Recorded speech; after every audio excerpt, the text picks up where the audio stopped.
Oh, yeah. I don't know. I hope the audio sounds good out there. We've been having some tech trouble, but we're here. And this is Fake Wizard News. Welcome back, everybody. What a week. Oh my gosh.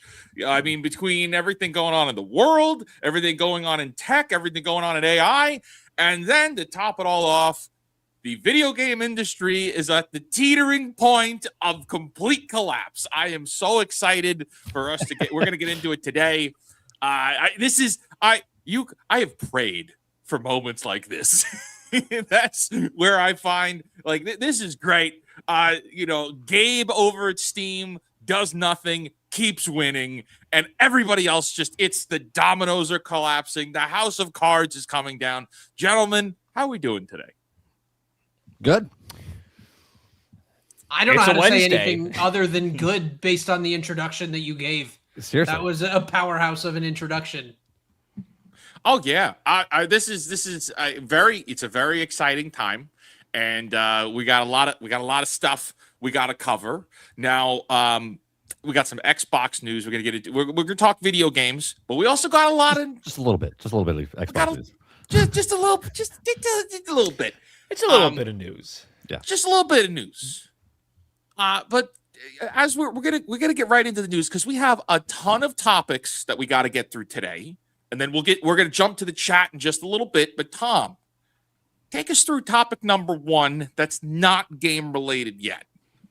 Oh, I'd love to. I mean, let's get that pulled up. Hold on, I'm just gonna quickly get that already. Well, let's just get to the news. Okay, German World Cup fans' viral U.S. road trip brings him to Houston. Now, this was something that Isaac sent in. Not the best city to be excited about, but yeah, it is a city. No. Okay, here's why. We're gonna go through this, but obviously there's a lot going on in sports, and most of us don't care about sports. I don't really care all that much either, but I am on X, and this has been so fun to watch. Someone from a foreign country come to the United States, see actually what could be in the United States that they never thought. And, Houston's not the best example of that, but it is an example. Yeah, it's an example. And their life has most likely changed forever because of this. So it's these 3 friends. If you scroll down, you've got Cristiano Ronaldo, you've got a smiley face, and then you've got like a huge smiley face. This is all you ever see. Nobody knows who these people are. But they've traveled around Houston. They're on their way right now to Oklahoma City and I believe Kansas City. They have gotten lettered. John Whitmere right here is the mayor of Houston. He met with them. They FaceTimed with the International Space Station earlier today. They saw Cristiano Ronaldo earlier today. J.J. Watt, which was a player on the Houston Texans. Wait a minute. The last time I went to Houston, I got food poisoning. I didn't get to meet anybody. Houston hates the people in America, but if you're German, they love it. This guy, it's just so funny because they're just random German soccer fans. And if you spend any amount of time on X, what has been seen over the last week or two, because there's people from all over the world coming to the country, is they're like, America's incredible. They've got Buc-ee's. Why do you need 120 gas stations? And I'm going to eat brisket off of the toilet. They're loving it. They're Buc-ee's. I saw a video of an Italian guy who's like, I get a free refill, but I only paid for 1. This is incredible. He's like, I'm going to drink 1,000. It's just so funny seeing the rest of the world come to the U.S., have such this otherworldly experience than what they expected. And Freddie, LA7 is this example. He has companies that are DMing him by the minute. Someone offered him a free private jet ride to go to a concert where he's getting front row to go meet Ella Langley, which is a country singer. Just all of these things. And he's literally just a random dude. And it's been so fun to watch because when I first heard about it, he had maybe 40,000, followers on X. And 40,000 is nothing small. He had 22,000 posts. But he's now up to, last time I checked, I think it was 643,000 followers. Oh, and his life has changed forever. Every post he makes, he gets 1.2 to 11 million impressions. His Amazing. payout on X is going to be like 13 grand just for coming to the United States. That's insane. So, Wizard, you always talk about like, go create. This isn't even a guy that wanted to create. He was just telling people about his trip, and his life likely has the opportunity to be changed forever with 600,000 plus followers on X now. So this is just an incredible story. I'm happy to see it. It's just like a fun World Cup thing that's going on, even if you're not into the World Cup. But really, really interesting story here. Oh yeah, and we love to see it. This is you go out and be involved, and also get extremely lucky. Like let's also Let's be honest. also get extraordinarily Totally. lucky. Like Totally. it was you were the Claude, you were chosen, right? That's what happened. But we're happy to see it. This is pretty cool. It's very cool. I mean, this is like the 15 minutes of fame, right? I mean, that's what it is. It's been going on all week. So no. But what I mean is, like, I know that it's gonna be like a whirlwind of. He's gonna be like 600,000, 1 million followers, whatever, and then he's gonna go back to Germany, and he's gonna be like, "Man, no one cares about my life anymore because I'm not traveling. I'm not going to World Cup games. I'm not flying on a private jet. I'm not going. Well, you know what I mean? Like he's not doing any of this stuff. Yes. Europe though, right? Europe does holiday where they get like 2 or 3 months off at a time. Sure. So he's in Houston now, and he's here all the way through July 4th. So he has people that are literally trying to get him to the White House to go watch fireworks at the White House. Like, he's turning into this mega icon. It's just absolutely hilarious. Well, 15 minutes of fame, no doubt. He's got no, like, I don't know. I don't want to say skill, but he has nothing that, like, made him super well-known other than, like, it's a very interesting story. Is he traveling and going to all the games where the World Cup games are across the United States? Is that what he's doing? For the World Cup. He went to 2 games in Houston. Okay. Now it's just like him discovering funny things. Like I went to a Target. Why is this store so large? What is Costco? Oh yeah, but I've been watching people that are excited about like the Waffle House or like 10 out of 10. Exactly, like right. Yeah, Waffle House 10 out of 10 is crazy. That's crazy. Cut him off. I know. And Not true. It's funny. I believe it was one of the fighting game directors. I think it was Tekken posted a picture like I finally made it to the Waffle House like a couple weeks ago. Well, real quick, you got to know that Europe and stuff talk bad about the United States, right? They tell us how we're just they paint a different picture, and now these people are coming over and they're like, wait a minute. I was lied to. Yeah, this place is great. Yeah, this place is great.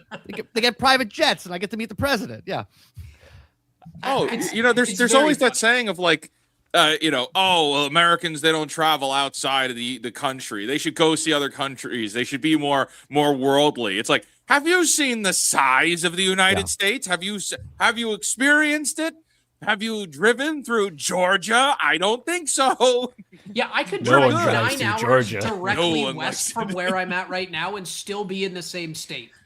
Like we are not talking the same scale here, but it's so funny. So Freddy 7 is one of the examples, but the other funny one, there's no story to go with this, but have you guys heard of all of the Scottish people in Boston that drank Boston Dry? They have no more beer. It's gone. I did hear about that. They said it took 72 hours for Scotland to drink all of the bars dry. They said they did 3 times more than what they normally do on a St. Patrick's Day in one random day with the Scottish team playing in the World Cup. Amazing. That's so funny. Like, I just love this stuff. I know Wizard gets some crap sometimes about like negativity and being negative. This is just like a funny, feel-good story. There's no negative here. This is just like Europe sees America in a different way. They come here and get to experience something. And for the things that we take for granted being in the US sometimes, they're like, this is incredible. I know people that just left my house 20 minutes ago to go to Costco. It's a normal thing here. For them, they're like, we're spending the whole day at Costco. They love it. So just funny to see. Double chunk chocolate cookie. Right. 5 big booms. You're telling me I can walk around with the chicken bake? Oh my God. Have you seen, there's one more on Twitter. I'll try to find the name before we're done. It's a Japanese guy who came over here and he was talking about how he walked into Costco and he saw the $5 rotisserie chicken. and the $7 you have to make the chicken on your own. And he's like, this one's a gift from the Costco god. And it's like the CEO of Costco. He's like, this one is a sad chicken. He writes like so elegantly, but it's like, he's like, we celebrate the Japanese prime minister who kept gas prices the same. This man kept chicken and hot dogs the same for a decade. They're like so in love with it. Isn't it? I think it's funny that, for America, of like the modern dayism of America is just Costco. Like that's the best thing we've got right now. Yeah, is Costco. Yeah, it's Costco and Buc-ee's. Yeah, Buc-ee's. Yeah, Costco and Buc-ee's. Absolutely. Bucky, I texted my mother like we're at Buc-ee's and I was like, it's heavenly. This place is heavenly. I did find out though there is an off-brand Buc-ee's that tries to be Buc-ee's. No, it's horrible. But you walk in and you're like, something feels wrong here. What is it, like a squirrel instead it's of literally a beaver? called the Texan. Like, what is it? And it's like I don't know, it's like some sort of Texas mascot. The Texan. But it is if you can keep it. I don't want it. I'll send it anywhere. Give it to Ohio. We don't need it here. Yeah. It is brutal, but banish it to Ohio. Yeah. Buc-ee's and Costco are the epitome of America, and it is so funny to just see the other people's perspectives. So this was just a feel-good thing. It's been fun to watch. It's been a good time. On top of everything that's happening with the absolute demolition of the entire video game industry. So we started out with a little feel-good, but we've got so much to go into on the video game side of things. So Tom, what do we got going on? Oh, well, let's quickly just pivot back to the chat while I get that set up. I say that mayor's writing was terrible, by the way. It's like horrible, right? He could have been a doctor. Truly. Okay, so Tom, I'll take over here. So JRL for a 5 says, "Hello, Wizard. I sent the chat at the end of last week's stream going over the direct. Can you get that? Read thanks and have a blessed evening." All right, actually, so we do have it here. So let me pull it up. It's in 2 parts. So JRL for a 5. This came in right as we ended the stream last week. "Hello, Wizard. Saw part of your direct react, and I agree with you. Very underwhelming for the most part, but I would 100% recommend Deltarune." And then JRL for another 5 says, part 2, "It's a fantastic game. The first 2 chapters are free to play. The game has fantastic dialogue, soundtrack, and gameplay. Please check it out." I've heard really great things about Deltarune. I think it's from Toby Fox, if I'm not mistaken, right, Tom? It is the spiritual successor to Undertale, and it is something that a lot of people are excited about. The soundtrack for those games are incredible. The work he did for chapters 3 and 4 are certified hits. They are good games, 100%. Yeah, so thanks for that. I think, personally, I don't like getting into things while there's still ongoing chapters. So I'm going to wait until it's 100% completed, and then I'll play it. I have a question based on that, because I didn't know this. So Deltarune is a video game that's coming out in a sequence of chapters over a period of time? So what happened was years ago I believe it was on Halloween, he released it for free as a single chapter that he didn't announce it or anything. It literally was just like, hey, this just got uploaded and it's legit. And it was basically free to play. The first 2 chapters were free. And then the last 2 chapters they put into a bundle that you could purchase on any of your platforms. I think originally it was only on computer at first. You could play it off of, I think it was a web browser. And then now you can buy all 4 chapters, and he's continuing to add chapters on. So at the end of the Nintendo Direct. Like Dispatch, the way they release their thing, is that what he's doing? Or is it just, it's not a story-based game? No, it's chapters in the way that it is the continuation of the story. So the last chapter was chapter 4, I believe. And I believe 3 and 4 were released in the same clip, or they were released like back to back to each other. And now the end of the Nintendo Direct was like, hey, chapter 5 is coming out. I believe they think it's this year. So everyone's like, oh, heck yeah, perfect. Yeah. So yeah, It's awesome. definitely on my to-do list after it's all out and done, because I don't like interruptions. Like I don't like getting attached to something and then, oh well, you got to wait such and such for the next episode of this thing. No, I would just prefer to do it all in one take. Like even right now, there's that Legend of Vox Machina. The season 4 is running. I haven't watched it yet, and I'm going to do a review on it, but we're waiting until the season's done next Wednesday, and then we just binge it all in one, because I don't like the weekly stuff. I hate That's television. actually really annoying. This is the first time I realized that they do that with gaming.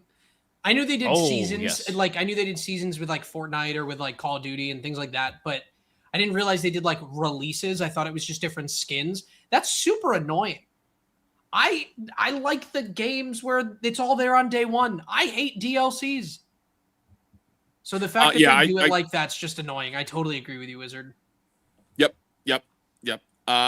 Coming in, Emillennial for a 199 says the 4 of you together make the best cast rotation, TBH. Well, thank you for that. Yes, we have. I'd like to say we put on a pretty good show. I like to think that we do our best here. This is the most professional stream on the planet. Wow, it went from the internet to the planet. We've upgraded. Upgrade. Yeah. Well, eventually we had to. Brought to you by Starlink. Yeah, brought to you by Mars. It's only up from here. Only up from here.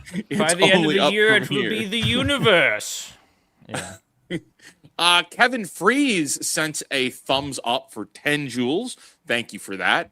And coming in over here, we have Fallen Order for a 9.99. Good to see you, my man. I hope to see you very soon at the Southeast Game Exchange. Would love to see you again. Sorry I've been gone for a while. Had some major life changes. Had to take care. But glad to see y'all are doing good. Gonna ask, are y'all at least excited for the Godzilla Destroy All Monsters remaster?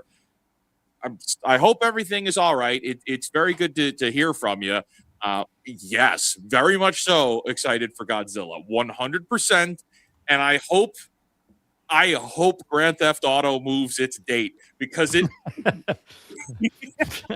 I don't think that's happening. It would be so funny. It would be so funny. Yeah, I mean the memes. It would be meme gold. So right now it's Godzilla and Grand Theft Auto 6, and if GTA 6 moves, then that means they were running from Godzilla. And I just for the memes, I want it. I think it's going to be. Strauss came on two different interviews, and he said November 19th is the date. So I don't know. Yeah, that's cute. Sorry, Tom, I interrupted you again. No, you're good. I think it is going to be a hit, especially with them already putting out the price that it's going to be $40 because it's the remaster. Well, that's a good price. Yeah, and we are getting news that we should be getting. I don't know if they've said that it's going to be that they're adding content in, but we know that they are doing different skins. So it's exciting to see what they're going to do with it. So I am very excited as the resident Godzilla man. Title Godzilla versus GTA. That's perfect. Yeah, that's literally what this is right now. Yeah, I'm that's pretty perfect. hyped. I mean, Godzilla's not going to do numbers at all compared to GTA, but it's you fun. Shut your mouth. You don't know that. you shut your mouth. It's going to be close. It's going to be close. You don't know that. About a half a second. Yeah, it's going to be close. Yeah. Emillennial for a 499 says, Hasbro, please give us Power Rangers games with Stellar Blade hack and slash Arkham beat 'em up combat. The franchise needs a desperate revival for the kids. Look, don't get your hopes. I really like that though. I don't know where the Power Rangers franchise stands. I know that Wizard, you and I did the. It's very dead. Well, when they released the new movie, when we did the 30-year reunion Comic-Con, when we ran that, we did. It was dead. I mean, people paid because they were excited that the people were going to be there that were in the 30-year reunion. But like Walter Jones is at every single Comic-Con that's ever existed ever. Like it's not exciting anymore. So I'm not so sure about that. But the idea of Power Rangers paired with an Arkham beat 'em up style combat, I am all for that. That sounds super fun. But then it would be, what's the background? Is it tacky? Is it cheesy? At least with Arkham, they had like a story behind it and a whole city to run through. It was very serious. The Arkham games took comic books and made it serious. Exactly. And I think that the background and like the environment is probably something the Power Rangers would be missing to have the same level of impact. But I think it'd be fun. I'd love to beat people up as the Blue Ranger. Isaac, for full transparency. Oh boy. Legend of the White Dragon is still not out. Yeah. Are you serious? It's still not out. Still not out. Wasn't that 3 years ago or something? Yes. Yes. It was supposed to come out that year too. It's probably because Jenna, if you're watching this, I apologize. It's probably because she's she's an awful person. She's a terrible singer. We'll go with that. Do you remember she went there and tried to start her rap career? She did a concert. When our jaws hit the floor, you mean? Oh, yeah. Yes. Much love and respect. Much love and respect to all of the people involved. Yes. So Legend of the White Dragon, which was supposed to release years ago, has a release date tentatively of August 28th, 2026. And there has been pretty much nothing else about it. I think that's, the Power Rangers franchise has been in a pretty rough spot for a while, but then there was a lot of hype and movement behind this White Dragon project. And as that has just petered out, so has like any excitement for this franchise. It's going to be really rough. Yeah. But hey, I hope Hasbro is supposed to be investing, tons of money into gaming. So I think eMillennial now is a better opportunity than ever before. Yeah. We'll see. Butter Biscuit, member for 1 month, says, I'm having a lot of fun playing Voidling Bound. I saw that trailer about an hour ago. I just saw the trailer for that game and I put it on my Steam wish list. So I'm glad you're having fun with it. I was interested in checking that out. eMillennial for 199 says Disney did a lot of damage to the IP in the 2000s. Yes, they did. Everything after Dino Thunder was not good with Power Rangers. I'm convinced that Disney has perfected destroying IPs. They're corporations do. Yeah, that's what all corporations. Don't just give it to Disney. No, but Hasbro, Disney EA, Microsoft, Disney, they all do the same thing. Disney has figured out how to optimize the death of IPs. A lot of them kill them, but Disney does it so methodically. It's actually impressive. I mean, I mean, wouldn't you want to be paid to just come in and just destroy things? That sounds like an amazing gig. Hey, here's all this money. Just go to town on it. Have fun. I love taking a hammer and an axe and chopping things down. Why not do that in the corporate world? To clean it up. That's the destruction fun. Cleaning it up is not fun. Oh, thanks, George. We bought Star Wars from you. Now I'm going to kill it. Right. You want to see how fast I can destroy this legacy property?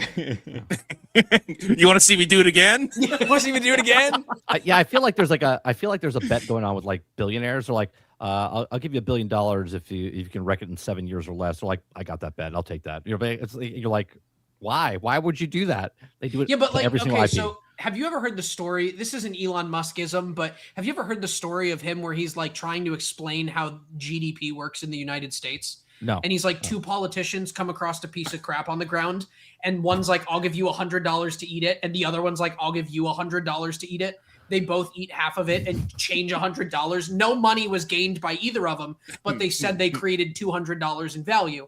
That's the $1 billion you're talking. I'll give you $100. I'll give you $1 billion to kill this brand, and I'll give you $1 billion to kill that brand. That's what's happening here. Oh yeah. Hey, crazy. Coming in, I just missed it. We got Bigot Army raid coming in. Hail Hypnotic just joined with all the good people. Okay, we've got Casparius. I'm gonna put Casparius Ghost for a 5. I'm calling it out. Godzilla will do better than Grand Theft Auto on Steam this November. Well, that's very funny. That's very funny. I'll explain why. Tom, I see you. That's wait you. Wait till those Germans see an IKEA. That's also very funny. Okay, Godzilla will do better on Steam in November because GTA is not shipping for PC. Yeah. Yes. So right It's on going the to default, immediately win. Yeah. Context Godzilla matters, wins. but that's hilarious. Thank you for that. Don Dada for a 5 says, since they want to sell games with a license, it should have an expiration date at time of purchase. What are your thoughts? Okay, yeah, that's any DRM licensing, any kind of problem. I don't like any of that. I don't like there is no reality where I should have to give a publicly traded company my biometrics to play a video game. Right. That should not be a possibility. That should not exist. And we're seeing right now, like, just all of the tech world, it's going to happen with AI. It's going to happen with AI so soon, so soon. Probably before the summer is over, we're going to see the AI models. To use them, you're going to have to verify your identity in the United States, 1,000%, because of what just happened with Anthropic and Claude, with Fable 5, and how it was, the U.S. government was like, shut it down for everybody that's not in America. Okay, well, that's nearly impossible to do, especially with Anthropic having having employees across state lines, like across country lines. You can't just shut it off for the employees. So yeah, I think we are speeding into biometric verification for AI. PlayStation and Sony are trying to do it right now. The UK government is becoming a really big variable. It's gonna happen. What are my thoughts? Not good. They're not nice. I don't have nice thoughts for that. But thank you for the 5. Fallen Order for a 499 says, speaking of Hasbro, wish there was more War for Cybertron games. Yes. Oh man, those games were incredible. I would love to see another one of those. I would love that. Or just re-release them. Don't remaster. Don't just re-release them. Port them to the current consoles. That would be really cool. There's been talks that they were supposed to release them again. They're trying to get the licensing deal again because of Activision to put them on Game Pass and stuff like that. Yeah. Yeah, it's Activision and Hasbro need to come to that deal. And that was High Moon Studios. And High Moon Studios got butchered because of Call of Duty. But thank you for that. Bros Pros for a 10 says, I want to propose a fun little thought experiment to the stream. What if GTA 6 turns out to be absolute dog water? No, not because of high expectations. It's actually bad. How would that affect the industry? Collapse. It would. Well, okay. Is that after it sells 14 million copies and 21 million copies, or before that? Well, the expectation they said was that they think that they could make their money back. Like, they think they could make $8 billion, so Pre-order. 4x their money within a year. So, and that's just on game sales. So if they're expecting to 4x the investment on game sales, that's not talking about the $750 million a year that they make in recurring revenue for in-game purchases or in-game opportunities.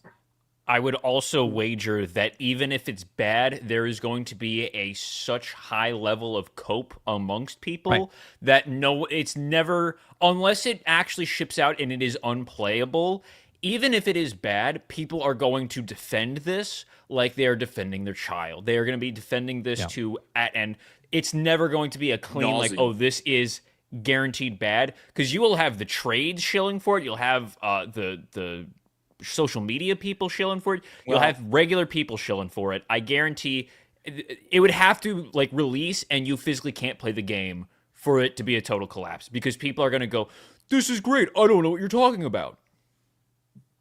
To further that, the reason that's going to happen is because it's worth too much to everyone. Yeah. Yes. Because if GTA 6 underperforms, or if there's any hint that this game underperforms, all of gaming is going to fold on top of itself, because all of the big money movers are going to go, whoa, wait a minute.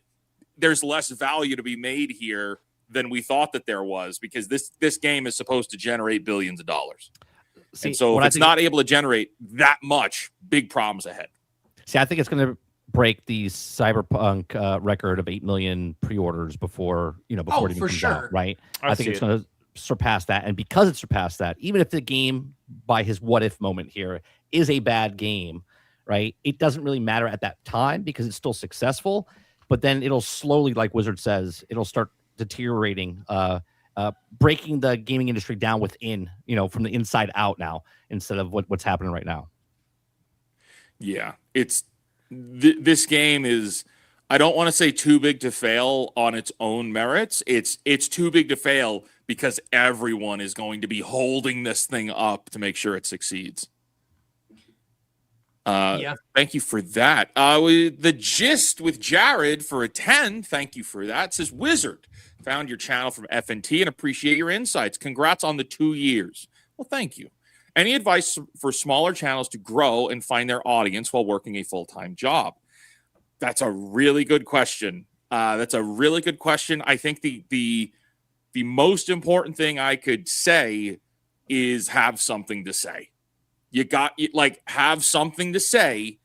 You get cut to the chase in your videos.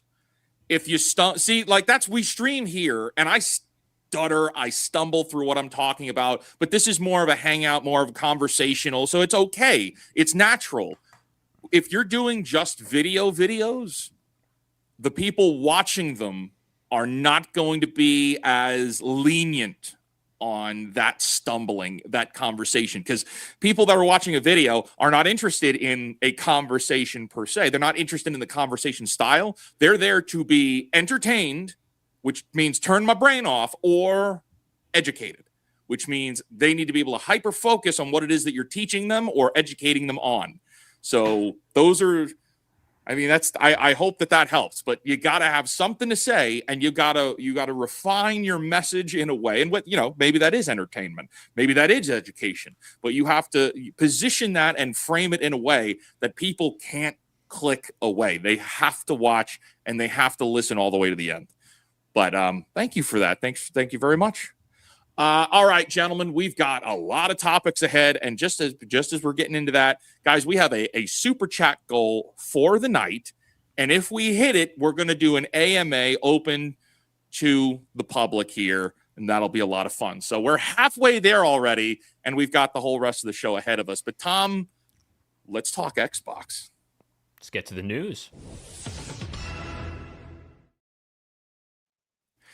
All right, so this is the week of the reckoning in the video game industry.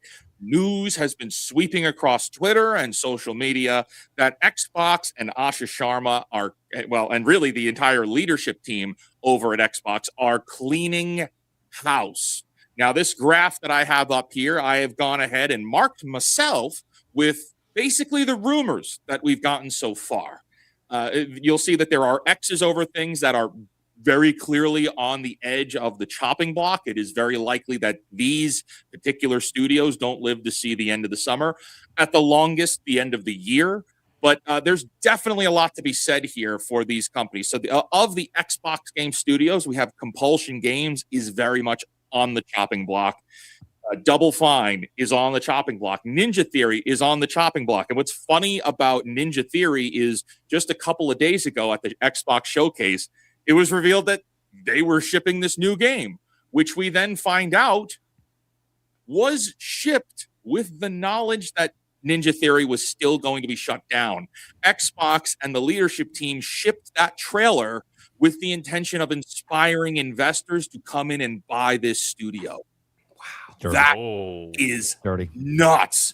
It gets a little worse. We've got some more rumors on here. Firstly, the Perfect Dark Studio, that went down a long time ago. This graphic is not exactly new. Obsidian, they're the next ones. We were hearing about this today, that Obsidian could be getting some cuts. We found out that Avowed cost $100 million to make. We found out Outer Worlds 2 was about $100 million to make. And that was kind of the going rate. And again, these are reputable sourced rumors coming from actual Access Media journalists. It's not like, some YouTuber found this on a hard drive somewhere. It's like, no, this is actually coming from IGN and Kotaku, and this is coming from the true Access Media, the people that they're going to report at least closer to the truth on this one. because that's how big this one is, because this one puts their jobs at risk. We also see Arcane is on the chopping block, possibly. ID has also been rumored to be on the chopping block, though I personally don't see it. Personally, ZeniMax. This is huge if true. ZeniMax is also being speculated to be going through massive layoffs. And that's Elder Scrolls Online. I believe they're also Fallout 76. Like, that's huge if ZeniMax is going to be taking some hits too. As we look over here, we've got High Moon Studios. They were shuttered a long time ago. They were destroyed by Microsoft, even though they did the Transformers games, which were awesome. And then, I wanted to put a big check mark on Toys for Bob, which did go independent, and they're shipping that new Spyro game that everyone is excited about. So you know what? There is a possibility for survival in this, but I want to jump to 31st because I know you've been following this stuff as long as I have, and we've been really paying attention to this. What is going on? Should we be excited as gamers? Should we be worried? What is the barometer on this whole controversy? Well, the three I'm going to concentrate on is Compulsion, Double Fine, and Ninja Theory, right? So these three were, again, speculative and rumor right now. They're not official, but they're in talks where all three of them were trying to go independent, right? And the reason that Ninja Theory, their first game came out in 2017, I think, for Hellblade. Well, not the first game because they did Bleeding's Edge. Then Hellblade came out in 2017. Hellblade 2 came out in 2022, and then this one's coming out 2024. And then this Senua game was supposed to come out. I don't think it's anywhere close to being done. I think that was a small little chunk, it was a vertical slice of it, because, as you said, they were trying to pitch it to sell it. This is the exact same thing that Bethesda went through back in 2019 when they were showing Elder Scrolls 6 and Starfield and all that stuff to get people hyped, because they were also getting bought a couple years later when they got bought by Microsoft. Compulsion, they're on the chopping block just because the game didn't do very well, right? South of Midnight didn't do very well. We Happy Few didn't sell well. You can go right now and look on the Steam charts. Obviously, we don't know the sales for the actual consoles because they don't share that information. But the Steam charts, you can look at it and go, yeah, these games are not successful. And coming onto Game Pass, right? These games are too much money to put on Game Pass, right? A game that needs to go on Game Pass has to be below 100 million. It's got to be like 50 million or below, right? Because I know my math might not add up for a lot of people in chat, but hear me out, right? If a game costs $70 now, okay, and they can buy it on Xbox, but if it goes on Game Pass and I don't have to buy it, and my membership, let's just say, is $20 subscription. I know it's 23, but easy math, 20. I got to sell 3 Game Pass memberships to get the price of that one game when it comes out on that month, right? So now you have to buy 3 times the amount just to cover the cost of that one game, right? Which doesn't happen when you have $100 million budget game, because with the marketing, with all the other stuff, they got to sell 5-6 million copies. And that's not going to happen because most of them, the people are going to be playing on Game Pass. So Ninja Theory with the $100 million budget, South of Midnight with a $100 million budget. I don't know what Double Fine. I don't think their games are 100 million. Just they're not very popular besides Psychonauts. So all of this, they have to go. As gamers, okay, we're not playing these games now for the majority of people, right? You can say, oh, it was a good game, I liked it. But the majority of the people are not playing those games, so they have to go. You got to trim the fat. You got to trim the bushes so the plant can grow, right? You got to prune your stuff, right?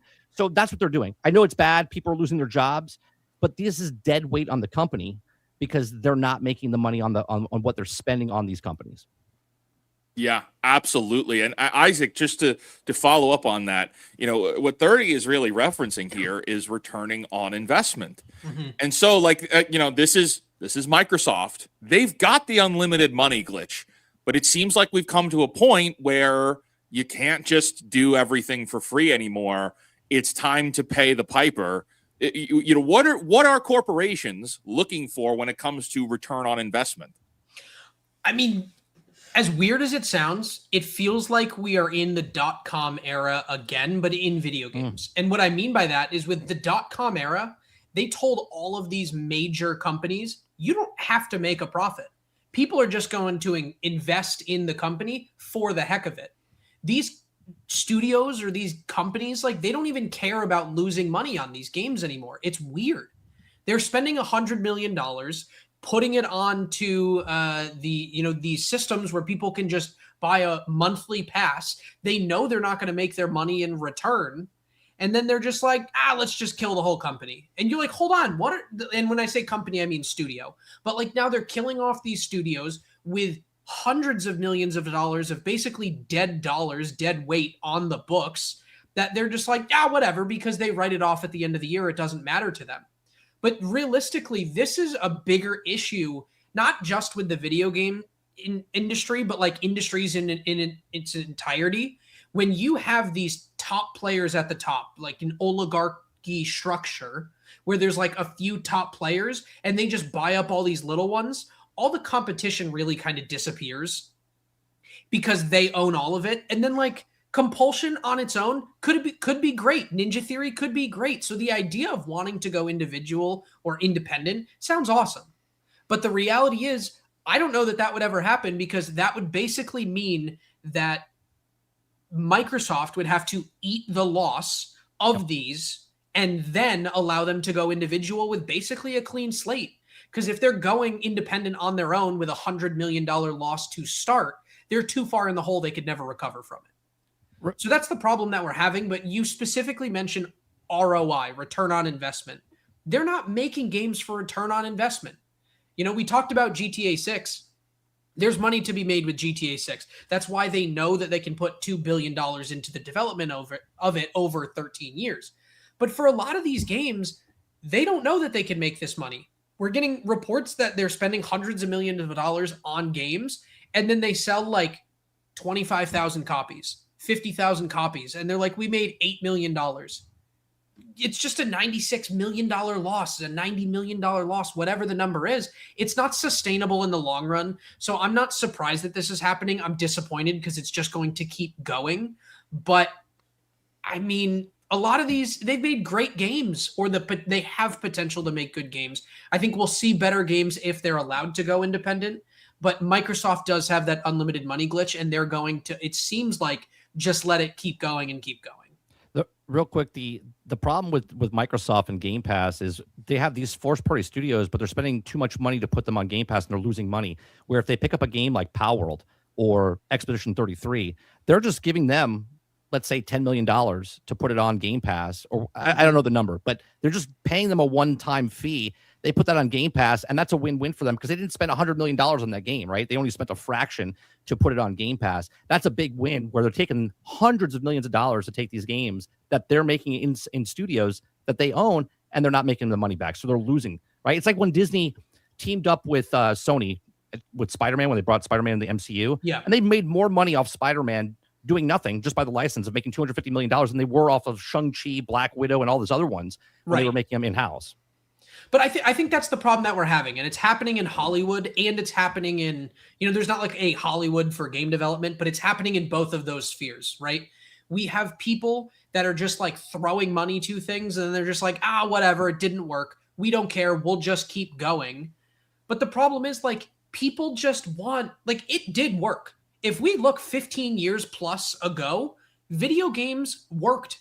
They made good games. They had 25-person development teams. They had a system that worked. And then when they made the next version of the game, they would take what worked in the first one and try to make it better. Now it doesn't do that. Now it's just like, we're just going to start from scratch, Unreal Engine. We're just going to push out whatever crap we can. And it honestly is just a continuation of the same slop that we're seeing. And unfortunately, it's just on and on and on again. So I have no faith that they're going to fix this, because I don't think they want to fix it. I think they're okay spending a ton of money.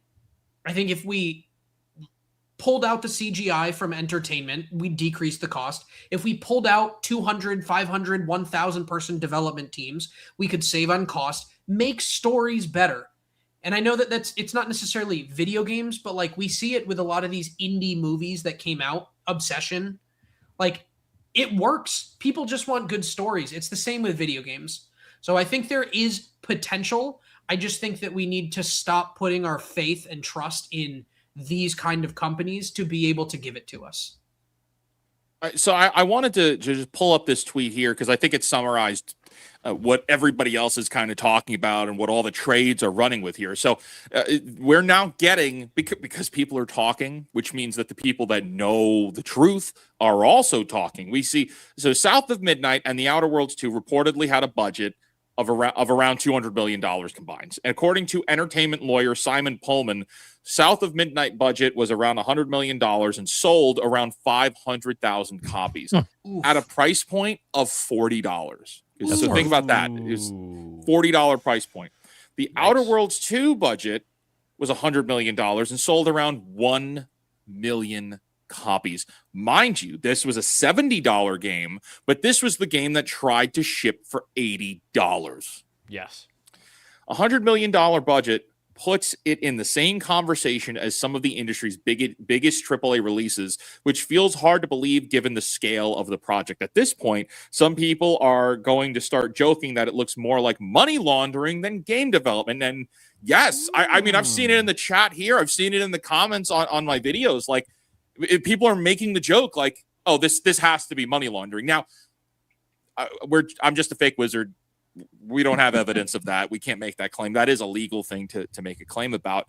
But what we can say, though, is that the people that are in the industry, the people that are on the side of the industry, the shills, the journalists, and really gamers that don't want the status quo to change, they're saying things now, and they're parading around this kind of terminology saying that, oh, well, this is bad because it's going to mean less single-player games. It's going to mean less artistic games. It's going to mean less original ideas. It's going to mean more live service games. All four of those claims are factually incorrect. If Xbox and Microsoft are coming in and cleaning house and shutting down or selling off all of these studios, and that also means all of the employees that are not profit generating, then that means Xbox and Microsoft are moving back into efficiency, and not only just efficiency, they are going back to meritocracy. They're going to ship good games again. They have to. There's no other option. They not only need to ship good games, but they have to ship games that people want to buy. They don't have a problem spending the money. See, that's the other part of this. They don't have a problem giving you $100 million to make a game. Go make a game.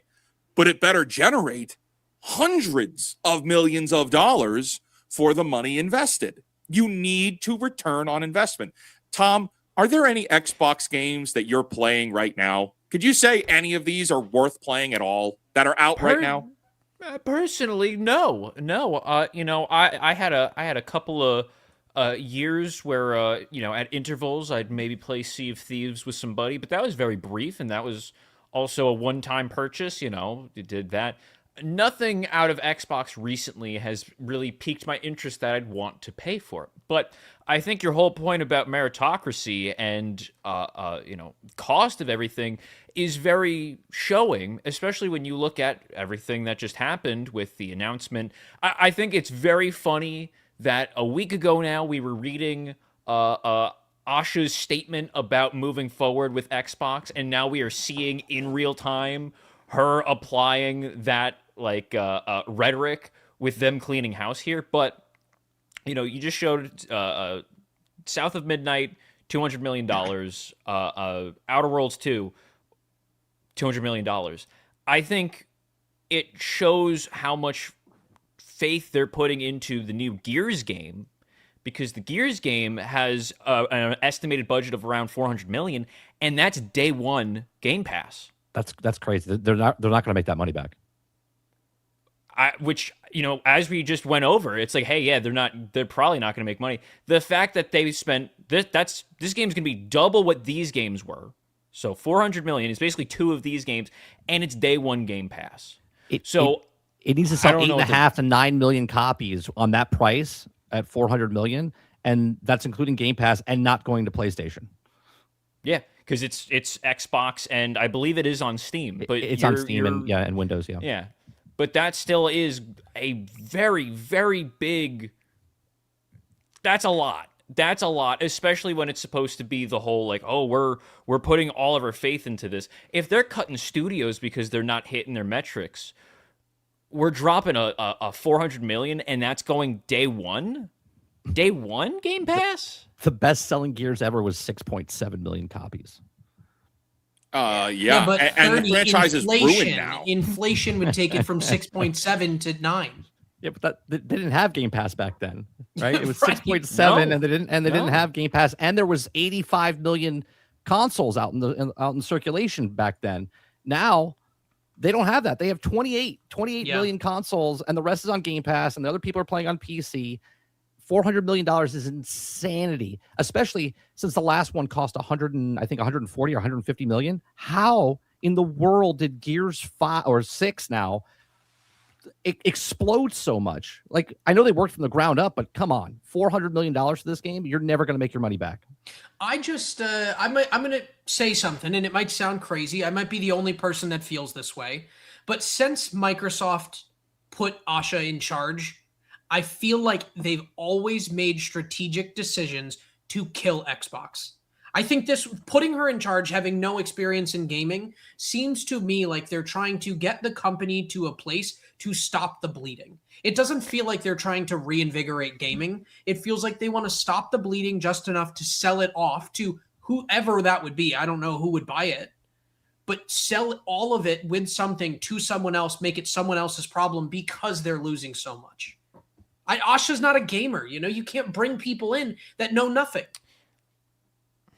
They brought her in to be a Terminator. But that's my point. They'll never admit point. that. But that's what they tried to do, and they tried to do it in like a sly way where like people wouldn't recognize it.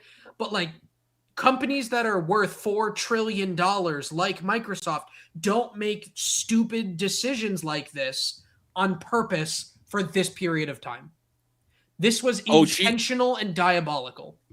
There's a reason the thumbnail for this video, for this stream, is specifically Asha dressed up as the Grim Reaper. She was brought in to start cutting off heads. That was her point. That was the whole idea. And it's not just Xbox there. Tom, you have something to say? Well, I was going to say, when she was brought in, a lot of people were speculating. I believe it was one of the main founders of Xbox, was worried that her being brought in was akin to a palliative care doctor. This is to put Xbox to sleep. I don't think so. Not yet, anyway. I think what we're seeing now is, and it's just based on what she has said in interviews. People, if you pay attention to what people say and how they say it, sometimes they reveal what's really going on in their minds, right? And the way that she has framed this, and the way that she has, we called her out, you're not a gamer, and then she was like, all right, I have to confess, I'm not a gamer. And like they've really kind of veered away, and they're trying to be honest. They're not. It's corporate, it's Microsoft. They're not honest, but they're trying to be honest, right? It's the illusion of being honest, and I appreciate that. But if you're paying attention, I think Satya Nadella has said, you have X amount of time and a blank check. See if you could fix it. See if you can make this thing extremely profitable and save the brand. Otherwise, we kill it. And then you tell me at the end what you want to do. Because Asha Sharma's, she's not leaving Microsoft when this is done. Like when Xbox is dead, she's not getting like a golden parachute. I don't think she's going to have to leave Microsoft. I think she's being brought in as a fixer. That's what she is. She is the fixer, and it's either you save this business or you're the one that kills it. I think she's there to take over Satya's job. I could definitely see that too. A successor to Satya, I could definitely believe that. Yes. But strictly from a stock perspective, who's going to look at the person that killed Xbox and say, oh, here's the keys to the entire kingdom? Not if she makes it profitable. You're looking at it. If my theory is correct and she does take over for Satya down the road, she worked for the AI department. The AI is now taking over, and that's the reason we have the shortages and why everything is going up in price. She said she didn't know.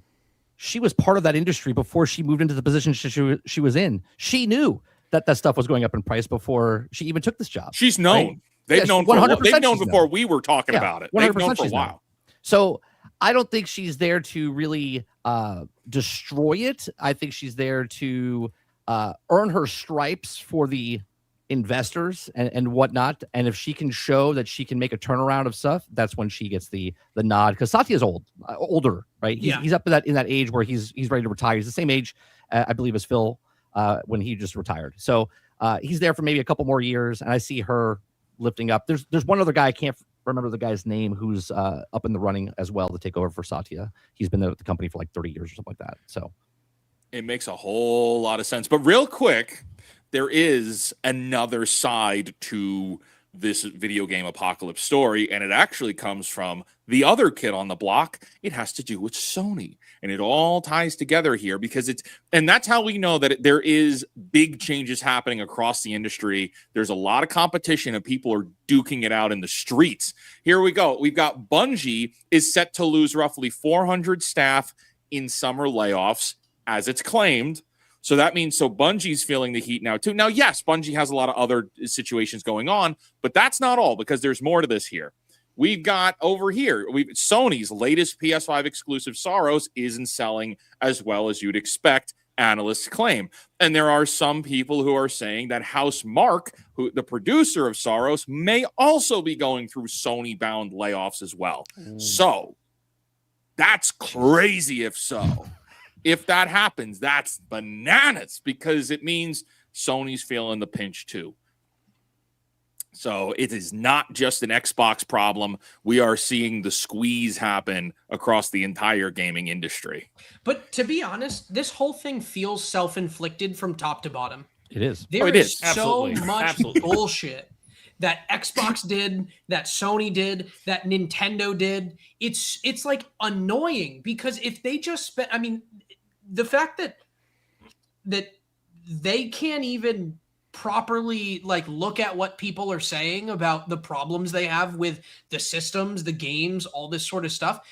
They just like, they're not in touch with the real world of gamers at all. So then like, I get bringing Asha to like fix Xbox, but at the same time, that is simply a financial fix. That's not a gamer fix.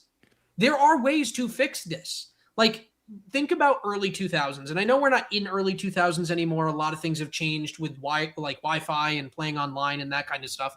But like people would line up sometimes days in advance because they were that excited. When's the last time we can honestly say we were excited enough where we would line up for even 20 minutes to buy something related to anything in the video game industry? No one cares anymore. So it's like the whole industry committed seppuku, which is Japanese for like they committed, they took care of themselves and they destroyed the industry. What more is there? And I know we say indie, but it's not like indie has the money to like compete directly with AAA. So it's now, you know, even though we might say the downfall is at the top or we're at the apex and it's about to come down, they've still got tens, if not hundreds of billions of dollars to keep the coaster going. So it's only a little bit. Tom, final word on the video game studio apocalypse. I think this is one of those instances that, see, the world that we live in right now is a very different one from any time that we've lived previously. Because normally I'd say, well, you know, this is a phase of like a phoenix. You know, the phoenix has to crumble into ash, but it rises from the ashes. But now that we're seeing with the rise of AI, with everything coming out, with how basically easy or theoretically easy it will be to make a game at home at your own leisure with all of these new tools that are coming out, I don't know what actually is going to be in store for all of these studios. Because if Joe Schmo at home with the new... What was it, Fable 5? Was that the new program? Don't bring it up. Wizard's going to cry. Fable 4 is the next one. No. The Claude. Yeah, it's Fable 5. And I am going to cry. I wanted that so bad. I knew where he was going. I want it so bad. If someone at home with Fable 5 in, like, I think it was an hour, was able to generate, what was it, a 3D world that had, like, every single book in it? And you can generate N64 games, N64 style games in a single prompt. Wait, with Fable? Fable 5 Bring was it back. generating Bring it back. I'm here N64, for it. like with the polygons and everything. You could bring it generate back. Nintendo 64 style games in a single prompt. So normally, if this was maybe, say, 10 years ago, it would have been, okay, there's going to be a culling, and then now we're going to reinvest. We're going to really make sure that everything comes to. But now, if we're reaching a point that you don't need a 25-man team, you could do it maybe with 3 people, maybe even now 1. You only need 1 person to create a game because of all the software and all the tools that we have here. I don't know how any of these studios are going to stay afloat. I believe it was not too long ago we read in an article, or it was something talking about how most of the game studios, the games aren't actually developed in-house. They're outsourced. They're paying other people to do it elsewhere. So Well, if that's they're why not the even credits at the end are so long now. Yes. Yeah. So if we don't even, hey, we don't have to pay you. We don't have to pay these outsourced people. We could do it in-house with this new program. Why do you need to have any of these studios still stick around? There's always going to be that need for it, maybe. But I think we're getting into unprecedented times, and it's going to be very interesting to see how this plays out. Because honestly, it could go any way. It could go anywhere now. Yeah. Yeah. All Well, right, with that, we're going to keep watching. But Tom, what is our next story? Oh, well, let's just get into the news. What? No, play it. Most professional show. On the planet. Universe. Yeah. Universe, galaxy. Chick-fil-A's reign is over. See who is now the top fast food chain. You're done, Chick-fil-A. Your days at the top have been usurped. Before we say who it is, I want a full round guess. Oh, Top to bottom, Wizard. Who do you think is number 1 now? Well, it's definitely Arby's. They have the meats. That's not. They That's have not the your real meats. guess, is it? They That's not have real- the meats. They have the meats. That's not your real guess, is it? That's not a real guess. Oh, I don't. Who could beat Chick-fil-A? Maybe Cane's Chicken, but that's what I not was gonna world. go That's with. Yeah, but that's not. I would have said So, Cane's Chicken. Cane's is only in the South, though. So, But also, and the West. yeah. this is also just generalized fast food. It's not, oh, Chick-fil-A is no longer the top chicken place. This is all of fast food. Wait, okay. But is this a survey or something that was that for like general public? Is it the United States? Is it worldwide? So like actually, what is here's this? here's what I expect. It's one because guy. Chick-fil-A always Is this had your the list, claim Tom? that Like, what they made the most no. per location per year. So I'm assuming that that's the metric that they're basing this on. Dollars per store. We'll see what exactly how the ranking was Tom, found you because know, you're not even good at hiding it. You read this article. All right. No, let me I guess. said we'll see. I actually didn't. Okay, I'm gonna 30. Who do you think it is? See, I was going to say Raising Cane's, like he said, but Wow. Yeah. I'll go with. Let me go with In-N-Out. Ooh, Isaac, In-N-Out. Isaac, Ooh, what's yours? that's a good guess. that's a tough one because that's all family owned. So it's like the one daughter gets to decide I all don't of know. the growth. No. That's. I mean, it's not a bad I'm guess. I'm That's going- a tough one. I'm shooting a 3-pointer from mid-court. There you go. Okay. Oh man, I almost want to say Panera. Oh no. But No. listen, if you, no, but hold That on. considered Think fast about, food? think about no. Think about it. you You have to figure out Panera? if listen, if they're building, you guys all suck. I'll just see myself out. That's not even fast food. I'm not saying it's good. I'm not saying it's fast food. All right, well let's fast get food. in. I didn't even let's- get to let's- justify it. Let's No. get into it. Okay, why would it be Panera Bread? Because anytime they build a new strip mall, what is the first place they would put in? It's Panera Panera. Bread? They put those everywhere. So I'm thinking about do. growth. Maybe you it's a guys. money laundering scheme like all the mattress firms, all the mattress Absolutely. stores. I just We saw should the name open in the up a article. game I don't believe studio it. Called Mattress Studios, and it's just money laundering. Yeah. That's a joke for legal reasons. Tom, take us through what's Illegal going joke. on here. The king of fast food has officially been dethroned. For the first time in more than a decade, Chick-fil-A is no longer the top-rated quick-service restaurant. According to the American Customer Satisfaction Index, which rates eateries based on thousands of customer surveys reflecting on recent experiences with major chains, after an 11-year run, results from 16,464 respondents knocked the chicken chain from its coveted spot in favor 16,000. of sandwich shop Jersey Mike's. Nope, can't do. I don't believe it. This is a lie. First of all, Jersey 16,000 Mike's. is not a big enough number to justify this. This is USA Today. They just asked like their email list to click a button. Yeah. This This is is a joke. What's your favorite sandwich? What's your favorite fast food? And the funny part is they don't even go there anymore. They just get it Uber delivered to them. So But also, it's so expensive. A 6-inch sub there's like $12.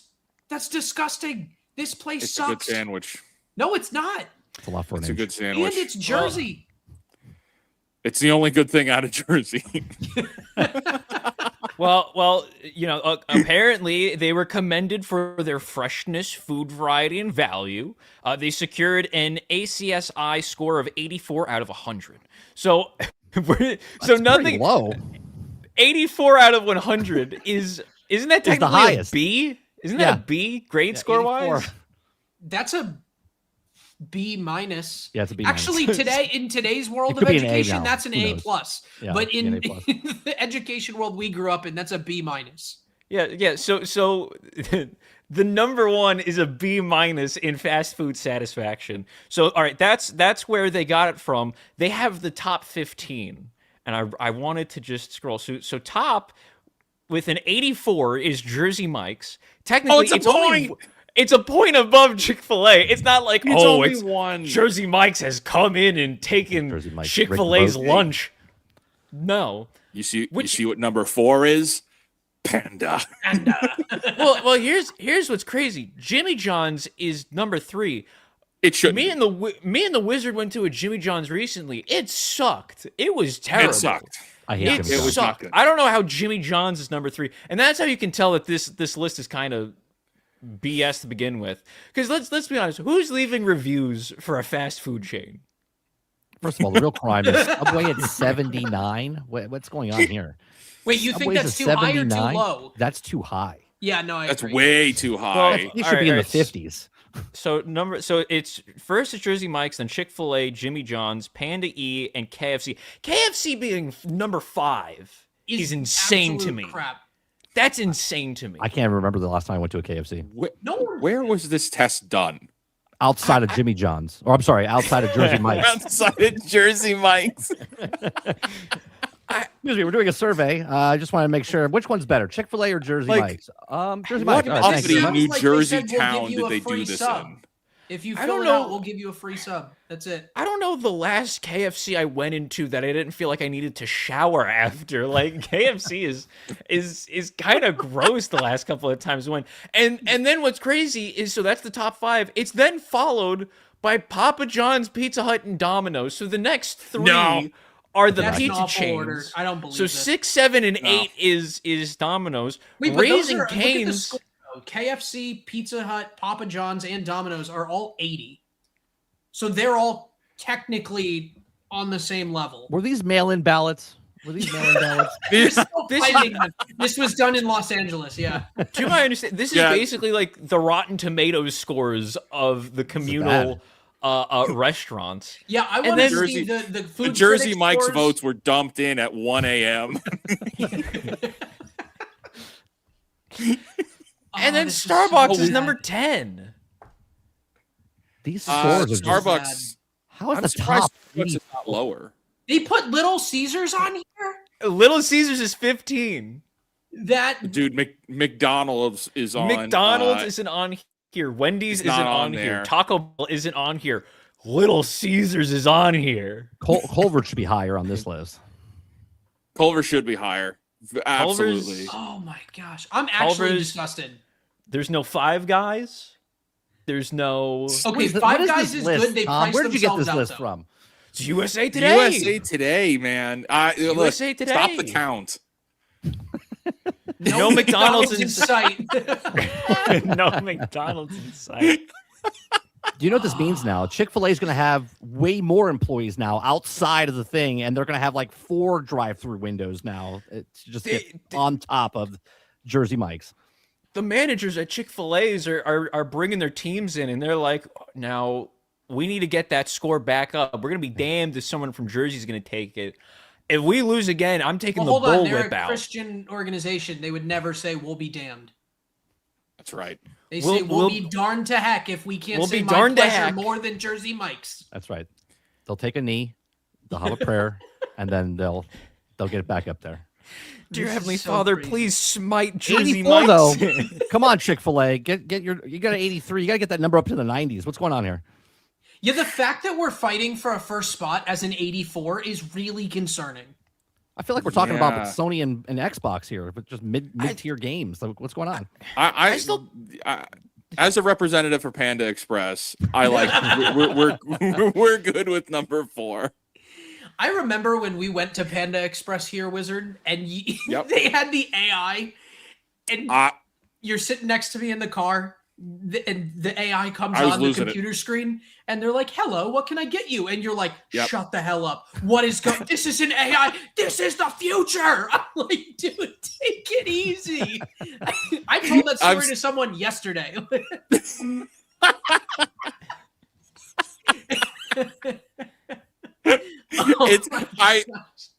To be fair, it was impressive, especially when you live in the crappy location that I'm in now, like that. Yeah. Whoa, wow. It's, you're going from horse and buggy to a Mercedes. Like it's insane. Here it's like you can't place an order without them screwing up the order. Oh yeah. So, it's you cool, order with the knowledge of, okay, I got to check the bag because there's probably not going to be all the things in it before I leave the restaurant. Yeah, 84, you're not getting your order right. There's no way. In this case, none of them would be right. I very much believe that whoever the marketing team was at Jersey Mike's was like, look, if we just put the envelope filled with money at the end of the table here when somebody comes in, we're good. We do it the Jersey way. You leave the big manila envelope with money at the end of the bar and you get the A rating. That's how it has to happen. But it's Jersey bad for Mike's me because if Jersey Mike's was down below Little Caesars at 15, I'd be like, yeah, I get it. Jersey Mike's is just run by Tony Soprano. What do you mean? What do you mean it's only an 84? I said I wanted number 1. I wanted it to be a 95. What are we doing? Yeah. Oh my goodness. Here's the problem. Out of this list, the only one I'd care to go is Jersey Mike's. I don't really care to go to any of these places. Pizza Hut. I heard that Pizza Hut just sold for $2.4 billion. But on top of that, there's an investor that bought 80 locations and turned them into the classic early 2000s Pizza Hut. With the red cups, the pan pizzas. They're bringing back those like book it coupons where you could read a book and get free pizzas. And they have the salad bar. So I think we might have a reinvigoration for Pizza Hut, and it could make it to 81. Hey, so I'm excited to see that. I actually saw one the other day, and I was like, no way. I actually stopped the car and took a picture because I'm like, that's Pizza incredible. Hut, we're raising the bar, 81. At Pizza Hut, we're truly showing that no one out pizzas the Hut. Like that needs to be what we come back to. Right. I'm excited for it. Listen, I think that's exciting. I think this is a crock of crap. I don't believe this at all. If we live closer to a Panda Express, be there all the time. All right. I'll bring you some to the Southeast Game Exchange. Yes. I love Panda. I just wish they were closer. Yeah. And I wish all of the other ones had the same high tech as they do in Texas. One day. All right. Tom, let's get back to the people. You got it. All righty. Let's see. We got Kyle hit Chen, 1677 for a 499. Are we seeing another video game collapse similar to what happened in the 80s? Maybe. I think we're definitely about to see a crash. I mean, even even all of my own sources that are actually in the industry who are like hoping that it goes down, like they're all celebrating right now. They're all like clapping and high-fiving each other, like finally it's falling apart. But Wizard, let me ask this. What is the like logic or rationale for them clapping? Because what does the collapse mean? What does that translate to? What's the next step? Is it that we expect better games, cheaper games, faster games? Like what's the outcome? That's a great question. And so it kind of ties into something that I said during that segment. There's no more free money. It will give you the money to make whatever game you want, but it needs to produce a return on investment. There's no more free money where we're not just it's like, oh well, this is going to stop people from making the games that they want to make. It's like, no, well, kind of yes and no. Yes, you're not able to make the crap games that you want to make. You're not making games for you. You're making games for our customers. And if you played this right and you do the right thing, you'll be making games that you also want to play, because you should be a gamer too if you're actually a developer in the gaming industry. If you're a developer in the gaming industry and you don't classify yourself as a gamer, you're in the wrong field. I don't know what you're doing. You kind of failed there. So yeah, we will see. And granted, is AI a part of it? 100%. 100%. Is cost effectiveness a part of it? Yes. Is this a queue up for Asha to perhaps be the apprentice to take over Satya Nadella's job when he eventually retires? Sure, that's a really great discussion point. But more so, this is just to reinstitute meritocracy. You have to be good, and you have to make products that people actually want to buy again. Otherwise, you will be replaced with AI, and I'm okay with that. Yeah, I'm fine with that. Get good. Use the tools that are there to get good. Sell people stuff that they actually want to buy. Nobody wanted South of Midnight. Nobody wanted that Outer Worlds 2. Nobody wanted Avowed. You know, Xbox can parade around and say, we got all these games. We got all these Game Pass games. Yeah, and no one wants to play them even on Game Pass. And they're too expensive for Game Pass. So be it. We got Camchi for a 5. The money glitch is gone, actually, as Microslop pretty much kill the money glitch with their stupid decisions, DEI and AI slop. People are developing immunity now. To elevate that, the investment from other firms, the investment from other companies too, like that's going away. Tencent will give you money. Look at what they did with Highguard. They're like, hey, here's this money, ship a live service game that's going to be profitable. And they pulled that money out and the whole company collapsed with it. Yep. Yeah, people are done. And this is Highguard. Gotta love it. Camchi for 2. Microslop chose to themselves in stupidity. Can't say that. It was supposed to be, yeah, okay. They ended themselves. Don't turn on the ceiling fan. Yes, they did.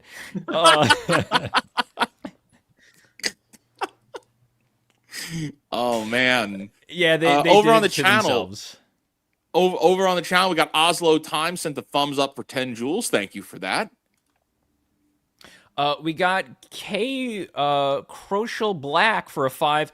Nintendo and Steam won the console war. The next generation might just belong to the Switch 2 and Steam Machine. I don't know if anyone blows my mind that someone thinks this. I'm not saying that they're wrong, that there's potential with both of these, but I have the Switch 2. I've played with it. This is not a system deviation where you're like, I need it now. There's nothing. I mean, I went to GameStop and I looked at all of the games that are there for the Switch 2, and I'm like, I don't want any of this. What I find myself playing is the classic Mario games from the Super Nintendo. That is the best piece of this whole thing. I just beat Super Mario World. I beat it on the Super Nintendo originally, but I just beat Super Mario World like in one day a couple days ago. And that was the most exciting. And that game came out in 1992. The other thing is with the Steam machine, we still do not know the price on the Steam machine. So it's supposedly next week we'll know. Oh, well, because isn't the latest update is that it's shipping summer? Yeah, shipping summer. They said they're supposed to make an announcement on the 23rd or something like that. I think they're supposed to make an announcement. I hope so. I'm optimistic. I hope it's good. I hope it's at a good price, and I hope it destroys the competition. We got Bros Pros for 2. The next indie gaming boom will be fueled by AI. Well, there's something to be said about that right now. But Isaac, what were you going to say? Then I'll follow up. I was going to say, I don't normally call out people in the chat, but this one doesn't sit well with me. Someone's calling me out on my level of ability to play Mario. They said one day you can beat it in 50 minutes. There are 96 levels to that game, Super Mario World. When all is said and done correctly, you cannot beat it in 15 minutes. It cannot happen. I've heard you could do it in 10 hours. It probably took me 12, but I just feel like the bigger point is the older games are still the ones that people want to play. Like I've said it before, but I don't care about newer graphics. I know, Wizard, you talk about like what's the FPS and like that matters to you. I don't care about that. If a game's a little glitchy, I'm like, whatever. It's not, I mean, if it's like freezing, that's a different story. But if it's a little glitchy, that's fine. But realistically, I'm just like, the old ones are the ones that I want to play. The nostalgia games that are actually fun hit way harder than anything I've played recently. The only good game that I can say I've played in the last probably 7 years is the God of War Ragnarok. And I thought that game was fantastic. That's probably the only one that I can say that I've actually really, really enjoyed it. I think there's a lot to be said. I mean, hey, that's why there's like kind of a retro boom happening, right? Big time. Hey, before we continue here, I just want to pull this up. This is breaking news from Wired. Breaking news 7 hours ago. Trump administration officials tell Wired that if Anthropic wants to re-release Fable 5, it will need to ensure the model's guardrails can't be circumvented. Security experts say that can't be done. Well, congratulations, Trump administration. All that means is that you have allowed China will get ahead in the AI race. That's what that means.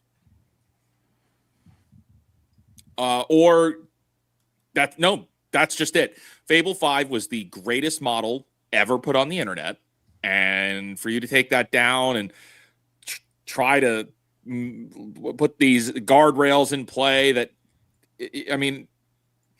Anthropic has already said themselves, like, hey, that security guardrail system that you want, old models don't have that. So... like old models from other companies. That means old models from Grok. Like the very specific jailbreak that happens in other AI models too. So this is very much the Trump administration targeting one company, which is I just want, because I don't care about politics, left, right, center. It doesn't matter to me. I just want to be able to now build N64 games with one prompt like you told me I could do. I'm in my head, I'm running 95 scenarios for a fake Wizard N64 release. That's what I'm going through, and now that I can't do it, I'm just disappointed. This was, I mean, the things that I was able to make in 3 days, you're launching businesses in a week. Really? Like you're launching new businesses in 1 week if you have access to Fable 5. Taking this away from people at this point in time drives me nuts. It's like, oh my gosh, had I known that I knew this wasn't going to be around for long. I was calling people, I was texting, hey, if there's the thing you're working on, you got to get on this now. It's not going to be around for long. And I am just so aggravated that it was like, hey, here it is. It's gone. And you can't have it back. So Fable 5 is like the Suno for music, but for video games. Like you can just put a prompt in and make a video game. It is the Done. best. AI ever given to the face of the earth. But with that, you could make an entire video game in a single prompt. Yes. Wow. And it's night and day from what currently exists. So this is actually a great setup for a topic that we're going to cover a little later in the show.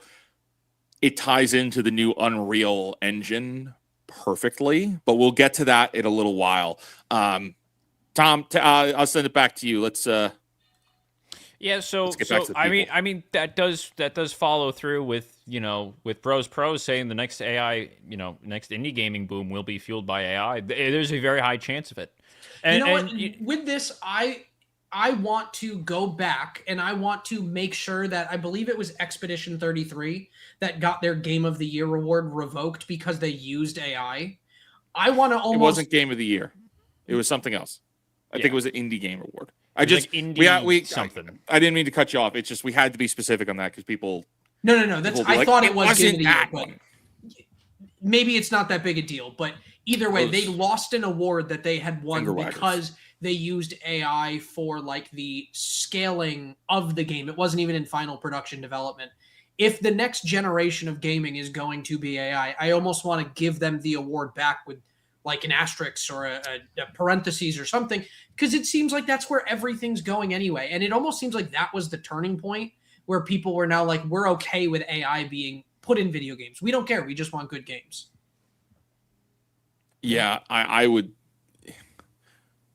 We are moving to a place where if these things are able to grow and they don't turn into Terminators, then it is going to be the people Hollywood collapses, the video game industry collapses because people are just going to be able to make things, and eventually they're going to be able to make things that are really good. It still takes time.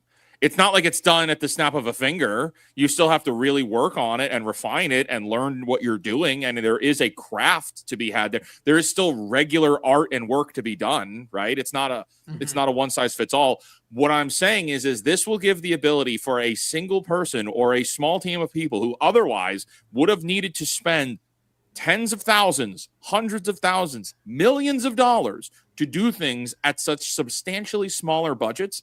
And they're actually presentable. They're actual products. And for that, it will cause so much disruption that's what I'm excited about. Heck yeah. Tom? We got Casperia's Ghost for 2. Game collapse means backlog catalog. We've had numerous of them already this year. That Sorrow's game, backlog game, wait for it to be on sale. Lego Batman, backlog game. Wait for it to be on sale. There is a lot coming out, and I think that is only going to continue to be that way. But yes, thank you for the 2. And then we have Emollennial for 199. I know how to fix the fast food wars. Oh, boy. Dirty soda. Emollennial must be from Utah. They're already doing it. There's a place here that they put in that's a dirty soda place. And you guys know I worked for Pepsi. I was working with Mountain Dew. And we talked about dirty soda in 2022. And they were like, no, that'll never catch on. But there's reports now about how awful dirty soda is. Like how bad it is for you with how much sugar is in there. Because you've got the soda content for the sugar. But then you've got the creamer content with like the heavy dairy mixed with the soda and the sugar from the creamer. It's toxic sludge. I don't know that it'll fix fast food, but with all the crap they're giving you anyway, I don't know that it could hurt you any more than you're already being hurt. That's what they really should call it, toxic sludge. That'll sell a lot better. To be honest, maybe people will appreciate the transparency finally. I mean, we Brody, talked I'm here about for it. the people. we covered Crumble's dirty soda 2 weeks ago, and they had their crazy cousin was the mix. It was Mountain Dew, Red Bull, and then like strawberry, coconut, something, pineapple. Nice. Like it is a heart attack in a cup. And then we have Cubel. AI is just the printing press all over again. Whole industries collapsed when it became mainstream. Yep. We're looking at that's what we're looking at, man. For sure. It's an interesting time. And with that, yes, it Wizard, is. do you have the next pull up, or do you want me to throw it up? Go ahead, All take right. over. Perfect. Okay, you got it. Well, let's get to the news.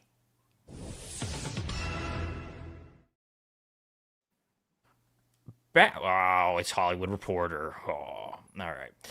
Backrooms sends Hollywood running to Reddit for new ideas. The old school forum that originated A24's Backrooms is embracing its role as an idea incubator where fandoms can grow organically.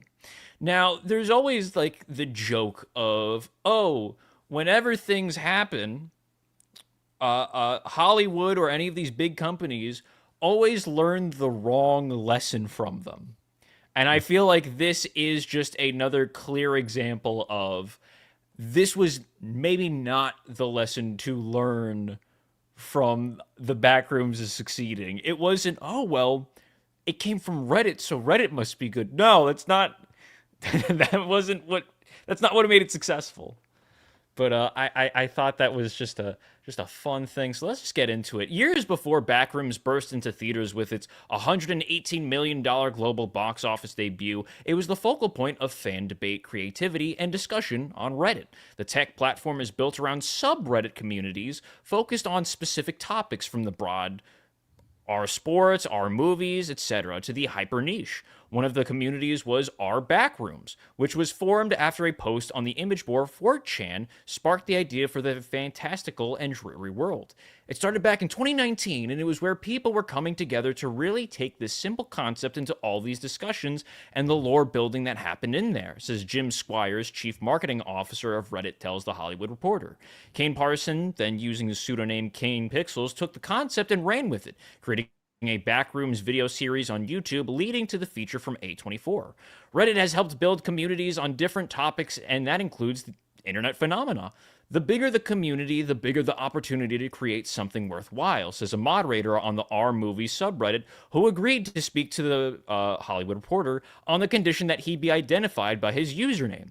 Users not only witness the concepts, but they also help contribute with new ideas. There's a lot of material to explore. It's just about finding the right talent. Going back to r/movies, we had a lot of updates for the project in the past 3 years, and it all led to high engagement from our users. Every trailer, every poster, every interview, it all built awareness and more curiosity. It's no surprise that this, along with Obsession, has been one of the best titles we've had in the subreddit for discussion. So what do you guys think? That is so misleading. What do you guys think? Reddit is the new gold mine for movies. Free labor, yeah. But Obsession came from one person who wrote it, directed it, edited it all himself. So, like, they're making it sound like they went on Reddit and found this, and then we're just like, we're going to film it. That's not what happened at all. But this also, exactly what 30 said, this sounds like they're trying to get either free labor, free ideas, cheap ideas, and they're not investing into anything. But on top of that, the people that come up with ideas, they're going to get their ideas ripped off. And there's probably some law in Reddit that's like, oh, if you write it on a general forum, you can't be found. Yeah, it's public. Yeah. You can't own it. So this is basically a way for them to steal because they're admitting without admitting that they are terrible at coming up with their own ideas. 100%. Right. I worked in the film industry for 20 years. Stealing was going on way before any internet popped up, with people turning in scripts and then denying the script, and then they take that script, rewrite a couple of things, they give it to their writers, and then they have a script and they don't pay the people that actually came up with the script. That was happening before. Mm-hmm. Now you're just blatantly just giving them ideas to run with, and they don't have to pay any single person from these forums a cent or a dime. And I guess if you're happy, be like, oh, look, they took my idea and they made it into a movie. But Hollywood is looking for all of this. This is exactly what happens. As Tom said earlier, they take the wrong things, right? Yes, there's 2 YouTubers that made small independent films and they became successful. Now they're scouring YouTube. They're going to try to find anybody they think they can make a movie for them for a low budget. This happened when Blair Witch came out. This happened when Kevin Smith came out with Clerks. Like, when something happens, they feel like they hit a gold mine and they try to replicate it. Hollywood doesn't understand just organic growth. They don't understand it. They think they can pay for something or steal something and it automatically becomes a hit because that's the it thing that happens. Hollywood's always been terrible at this. They're going to get a flood of movies with people, and they're just going to diminish what these individuals did on YouTube and became directors and actors and stuff. I was going to say, I'll let you go in a second. Has anyone seen the Backrooms movie, or am I the only person who has? Okay. Not. Okay. I was just curious about that. All right. Isaac, what were you going to say?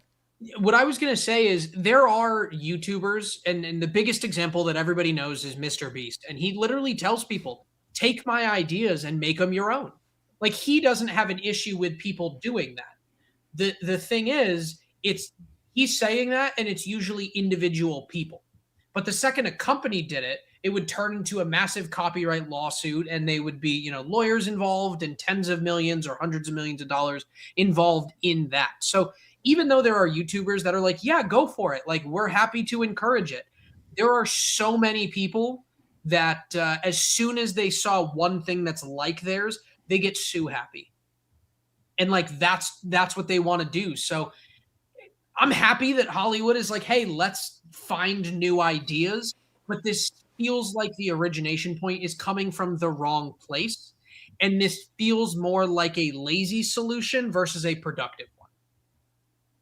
100%. Because I was going to say with mentioning, if anyone watched it, the guy who, everyone keeps on talking about him, the Kane Parson who made the Backrooms. He had been working on his YouTube channel where he made all of those videos. I believe he made them in Blender.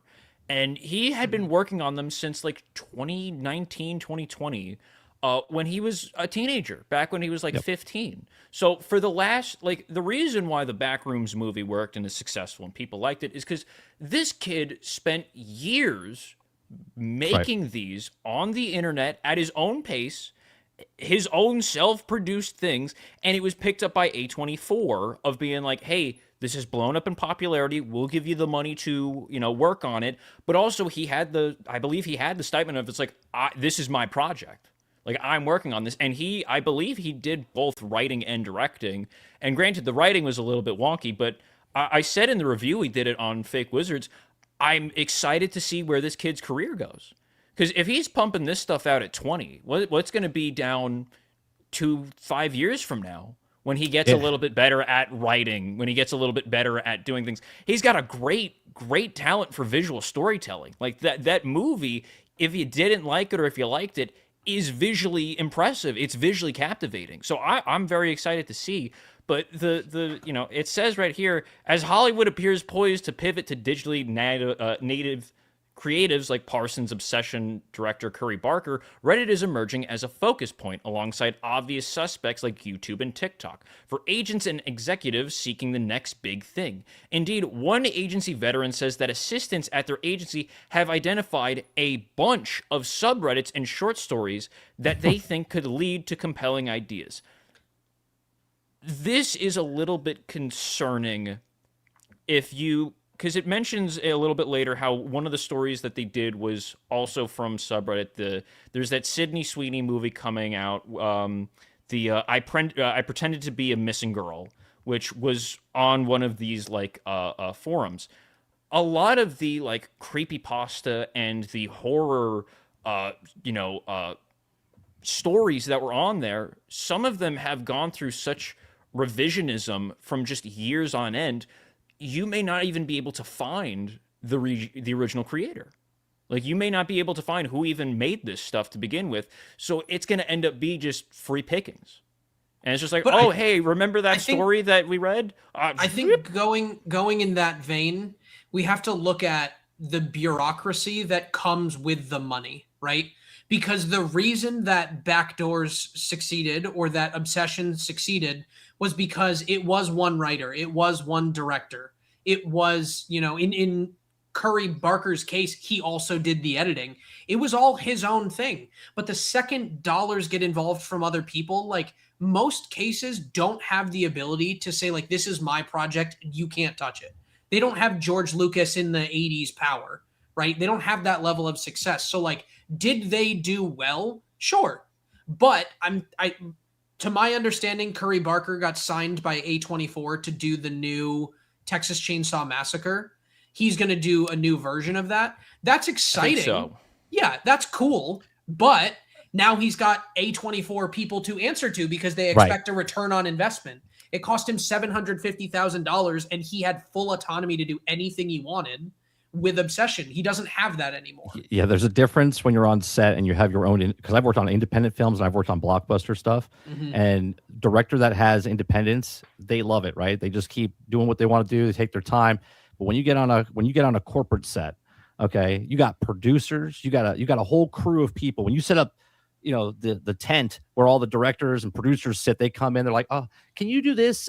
We have this one request that you have to put in, and it's by chair by committee, okay? And then the directors, this is why you hear directors quit all the time, because they're like, oh, I was on this project, and then they quit, and you're like, well, why did they quit? What's wrong with the project? It's because, I call them corporate. Corporate gets involved with all that stuff, and they destroy. I hope this kid, as you were saying, Tom, becomes a great director like a Spielberg down the road, but unfortunately, he's very young, okay? And money does things, and especially when you're handed the keys to the castle, lots of things can happen. So my prayers go out for this kid, that he becomes the next big director out there and gets to pick and choose what he wants to work on and doesn't get underneath the thumb of the studios. 100%. I think I don't think there's anything inherently wrong with Hollywood looking to maybe the more creative people on the different platforms. It's just the unfortunate nature of, well, as we've seen multiple times before with all of these big corporate companies, usually when they dip their hand in something, kind of like with what 30 was saying, it's like, well, now we need to include this. Well, now we need to include this. We got sponsors, we got investors. Yeah. We got this. Then how do you scale it? Well, I'm agreeing with you, Tom. I'm saying, like if we look at it, the one that I always think of back to is like Netflix. Netflix is the biggest example of it. They make movies based on where they think the shares will move and the stock price will move. It's never based on good creation. So they do all these like studies and like, hey, what do we think we can generate the most sales with? And honestly, I think that's what Nintendo did with the new Mario movie. It was not good for the average Mario fan, but that was made as like an indoctrination for the next generation of people to know who Mario is. It's all based on long-term play of what can we do with this. Yeah, I'll take the final word on this one. And really just to echo what all you guys have been saying. The reason why this is bad is because you might be saying, well, they might be finding new ideas, and maybe Hollywood's going to try again for me. It's like, no, that's not the case at all. And instead of learning why these stories work for the people they work for, they are coming in to extract them without giving those people, and I'm just going to say young people, the chance to actually grow and thrive in the industry. This is Gen X, Boomer, and higher end on the totem pole, millennials in Hollywood that are reaching down and taking from people that should be moving into leadership positions instead. Like, that's the problem. You're once again reaching down and extracting from the people that should be in control. And that's really what it is. They're not learning how to fix the problems that they created. They're just stealing from other people and thinking that they can continue with the status quo. This one is ugly, and it will lead to people saying, hey, I published that on Reddit. Hey, that was my story. That was my horror story. That was my creepypasta. That was my whatever it is. And you're going to be like, oh my gosh, that was my idea. All right. With that, Tom, I'm gonna hijack this screen here because we're getting a little low on time, and we got to talk about there's a big one we got to talk about. I'm very curious to get all of your guys' insights on it. So if I just share this screen here, and I'm going to let it play, but I'm not going to let it play with audio. It's very long. This literally was happening in real time. So here we are. It is June 17th, and we find the Unreal Engine showcase happening this week in June. It seems like it's just all of the video game announcements are happening in June of 2026. And here we finally have news on the very long-awaited and upcoming Unreal Engine 6.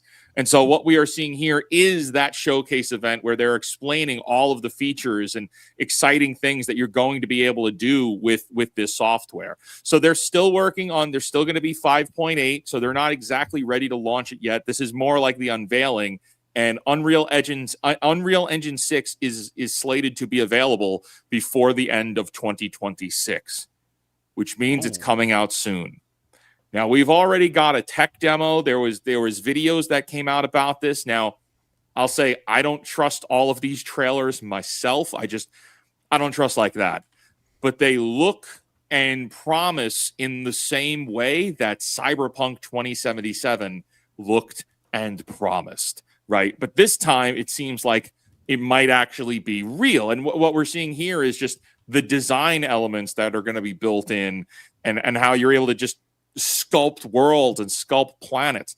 Now, the reason I wanted to bring this up, and this is more of a speculation discussion, is that there's another piece to this. There's another part of this discussion, and that happens to be right here, where they go in depth about how Unreal Engine 6 will have the ability for AI integration, which means AI building and creating video games. And I'd like to pass it off to you guys to get your first impressions or what your thoughts are that they're literally shipping this engine with an Unreal MCP. Now, yes, there are ways to connect AI into Unreal, and there's ways to connect Unreal into Blender, but now we're literally going to have the ability for somebody to get an Unreal subscription and use Claude Code or use Codex, and they're making video games. Tom, why don't you go first since we interrupted you all the time? Sorry. I brought it up when we were talking about it at the end of our Sony and Xbox discussion. We're looking at the foundation is being set for the new empire that will be AI in gaming. We are watching in real time the bricks being laid down and the concrete being poured that is going to do all of this stuff. Because if you can, a lot of people maybe don't know the full grasp of when you say like, oh, you can make a game on AI. Well, making a game has a lot of components to it. You have to have the code for it. You have to do all of this. If they're implementing that you can just copy and paste the code work for how it will function off of whatever AI you're using, and you can just throw it into Unreal to generate. That's huge. If I remember correctly, I think this was maybe a couple of weeks ago. I remember seeing on Twitter that AI had the capability of auto-generating 3D models. They were basically able to generate models off of prompts, and it was able to have the full logs of how to implement them. So this is, mass layoffs are happening. I think there's just going to be more after this stuff. There's just going to be more after this. I mean, look at what we're watching now. Now, granted, yes, I did speed it up, and yes, this is a showcase, so it's going to be a little commercially, and don't trust it. But the idea that this might be possible, and probably not even this year, but within the next, I'll give it 3 to 5 years, probably less, you're going to be able to just generate things like this. And that blows my mind. Here's the part that bothers me about this. My entire degree that I went to school for doesn't matter anymore. I literally got a degree in architecture.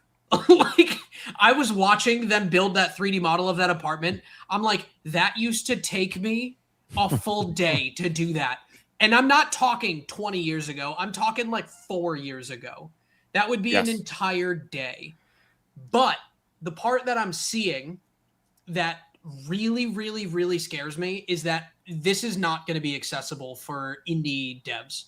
Because the thing that I looked at while they're doing all of that visualization is the number of tokens that are being used in the bottom corner. Oh, yeah. Those tokens, to create that one apartment, I added it up. It's like more than 20,000 tokens. That's going to be $4,000. So like, yeah, you can make magical things, but it's not going to be accessible from a financial perspective. That's not realistic. So now you're going to have the justification for either money laundering, if that's true. Again, we're just a channel. We have no idea. But you're going to have the justification for money laundering because they can say we spent the money on these tokens. Or you're just going to have it only accessible to major companies that can put $400 million into a game. And they're going to do this and kill off all the people that do this now.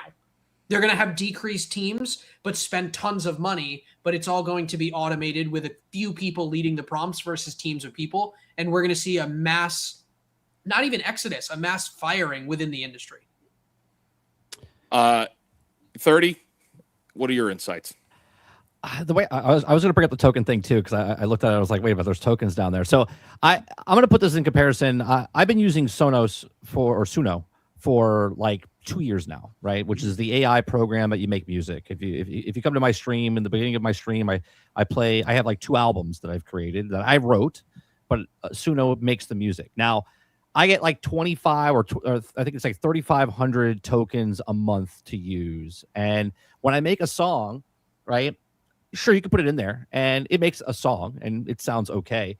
But when you really know how to do the prompts correctly, you can start layering stuff and doing the stuff, and you have to recreate and recreate and recreate. So one of my songs might take like 40 or 50 or 70 times of generating to get it to what I want, right? And people can look at that and say, oh, well, it's lazy. You're not really doing anything. It's a completely different sector now that I'm in. Like, I'm teaching myself how to prompt to get the music that I want to happen, right? So the way I see that happening with the tokens here is the same thing. Now everybody can just make their own video game. So this goes back to the music again. I was watching a podcast and someone brought it up and said, there's a weird thing happening in the music industry because of AI, because people are just making their own songs. And they're not listening to actual songs on the radio anymore or buying albums anymore, because they're just creating their own albums. They're creating their own music. So when you guys were talking about this, I see the same thing happening here, where people can start making video games, and time is time. We all have 24 hours in a day. So if I make a first-person shooter game, and now I'm made a first-person shooter game using Unreal Engine 6, why would I go play a first-person shooter game that a AAA company made when I can make my own first-person shooter game? And then we can have my friends start playing it, and then we start building it, and it starts to feel like our own little thing. And then that's what we play 5 hours a week, or 10 hours a week, or 50 hours a week. And if everyone starts to do this, this changes the entire landscape. Now, again, as you said, Wizard, it's not going to happen overnight. But again, I've been using Suno for 2 years, and it's come a long way in those 2 years, exponentially. Like the bell curve is starting to go up. And that's the way I see this happening, especially because if the more people that use Unreal Engine 6, the more data gets fed in, the more things it learns, the more it can make better, and so on and so forth, which is super, it just becomes more better as time goes on, because it's aggregating all these other people's things that they've all created with inside the program itself. It's very interesting. One part of me as a gamer, I would love to make my own game, right? Mm-hmm. Not to say I want to make profit and sell 1 million copies, just to make a game and be like, I made that, right? Yep. Just doing what I know. That's pretty cool. Now anyone can start, like you said earlier in the show, like, it's going to change lives when people can make video games for themselves. Look at the people that are making stuff inside Roblox or inside of Fortnite or inside of it's crazy what they can make with the tools they have there. And this just exponentially makes it even more insane. 30, you mentioned something that I've never thought about before, and it is people making games for themselves. And I feel like because of the work that we do, amongst us here, where it's like, hey, this is, or the environment we're in, where it's like, hey, how do we make a profit on this? How do we do something with this? But one of the biggest downfalls in the gaming industry for me has been the basically complete disappearing act of couch play, or like local co-op. And sure, Nintendo still has it sometimes, but like, I never even thought about people that would take this to just play games with their friends. Yeah. That actually excites me a lot. And I know that there's hatred for AI, but if that's what people are actually doing with it, and it's just because they want to make things and play things that they like with their friends, I love the idea of that. I really hope that's where it turns into or becomes for a good number of people. I just hope it's not this Americanized entrepreneur everything. How can we turn this into $50 million? Because then I think it's just the same cyclical evil approach. I would love to see play from home games like that. So that's really exciting for me that I never even considered. The idea, look, we're at an interesting point. Whatever way you want to look at it, politics or economics or the financial world, the stock market, things aren't great. They're just not great. Doesn't matter who the president is. They're just not great. Right. And we are kind of stuck between this rock and a hard place, right? Where you have the youth of today, and not even just the youth, it's just people, period. People, period, in general, can't accelerate their careers. They can't move up. They can't find jobs. Jobs are hard to find, just on their own, and things are very difficult. The corporate system has gone, there's more money to be made than ever before. They're making tons of money. And, that's what the problem is, that nobody could break in. There's no disruption. There's not enough disruption. AI is breaking the window. So I often say, like, the window's open. Smashing a car through the front of the house. That's what it's doing. Yes. Whereas, I often say, like, oh, the window is open. It won't be open for long when it comes to very specific things. AI is crashing a car through the house where the stranglehold that, these corporations have on the world.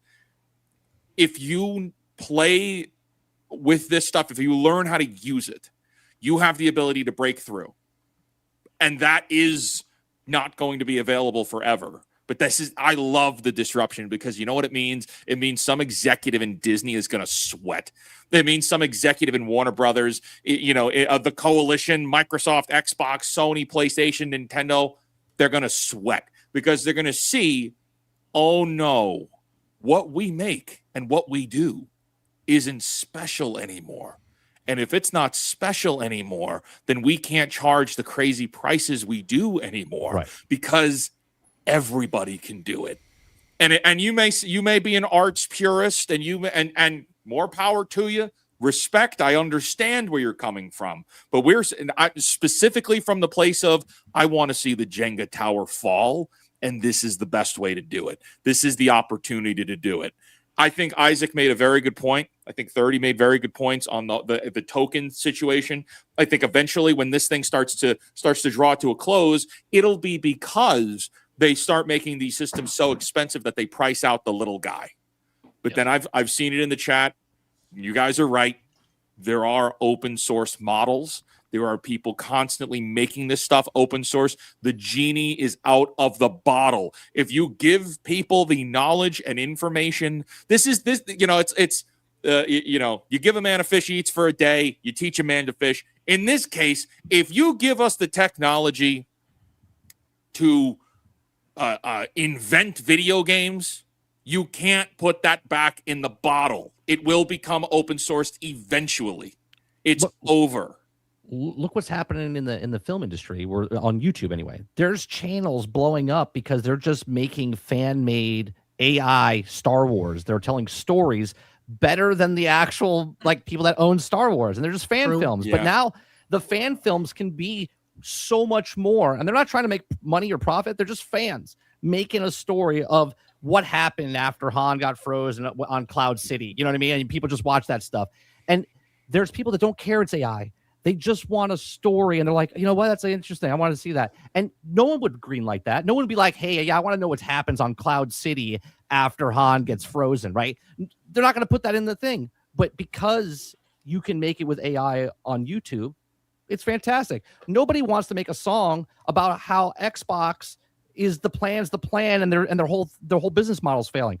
I made that song. Why not? Because it's fun, and people listen to it and go, you know what? You can't hire a band and be like, hey, can you make this song about a video game topic that I just had? It doesn't make sense. It financially doesn't make sense. But with AI, it makes sense. With AI, it just makes stuff for us and people at home that just fly by night, just want to have a hobby and make something. And now they're doing it. It's a bad example, because it's not it's not one that we want to say, because it's not a good one. But look at Fruit Love Island. Fruit Love Island was garnering Tom was a big amounts fan. of views. Insane amounts. Yeah. It had, at one point, like at the height of it, it had like over like 36 million views on the one video. And that was completely generated by AI. And sure, granted, you know, Fruit Love Island wasn't the best. It was trash TV, but in the form of fruit. Best. It wasn't. It wasn't the. It was It was an bad. Take that back, 84. Wizard. It's an 84 on the list. It's above Jersey Mike. It's above Jersey Mike's. It was above Jersey Mike's Mike's. played it on the TV when you walked in. The point being is that, like, you know, there's an appetite for people to make things. This will facilitate that. 100%. You know, this will be able to help people make things that maybe physically can't. Maybe they don't have, you know. Curry Barker with Obsession was $750,000. That's extremely commendable because it is very rare that you hear anything being made under $1 million in the film industry that garnered the amount of attention and profit that Obsession did. Some people don't. I don't have $750,000 to make a movie. Right. I got a couple of buddies, and I got a dream. You know, but that's you know, I got the hope for one, but that's where tools like these, once they get to a better position and when you're able to refine them to a better degree, will be able to be used to make these things. You know, in the example with like Fruit Love Island, yeah, Fruit Love Island was bad because it was just like, yeah, here's generate me some fruit women and men and have them date. Have the plums say this. Have the pineapple say this. You know, if you take a person who has a creative mind and is able to use this tool in a way that they can now express their vision, that is a good thing. That's a good thing. And it's going to be very interesting to see how it all plays out. And with that, I think we'll take it back to the people. This is an ongoing discussion. And it's a very interesting time. Tom, let's go back to the people. All right, we got some supers we got to read. We did hit the super chat goal, so if you guys want to start dropping your AMA questions, just put AMA and then your question so that we can pick it up. I think we'll do like a maximum of 10 today because we were already 6 minutes overtime, and we got to be respectful for the time. So, guys, if you got to run, you know, we'll that's all good because I know we're a little late today, but it's because we've had some good discussions. I'll make time for you. Don't worry about it. I'm good. We got Emo-lennial for $1.99. Hey Tom, how about another grape soda? I love that. Tom. I can't. Okay, you know what? Have you guys seen the clip that used to play on TV where it was with the grandma and the kid, and it was the ad was just basically being like, hey, if you have kids, make sure that they're exercising, make sure they're not eating things, you know, that's too high in sugar content. And it ends with the kid calling, you know, the kid's in his grandma's house, and he calls the grandma from one of the phones to say, hey, grandma, how about another grape soda? And then the grandma turns with just utter disgust. No one's seen that. I don't know how I'm the only one who's seen that.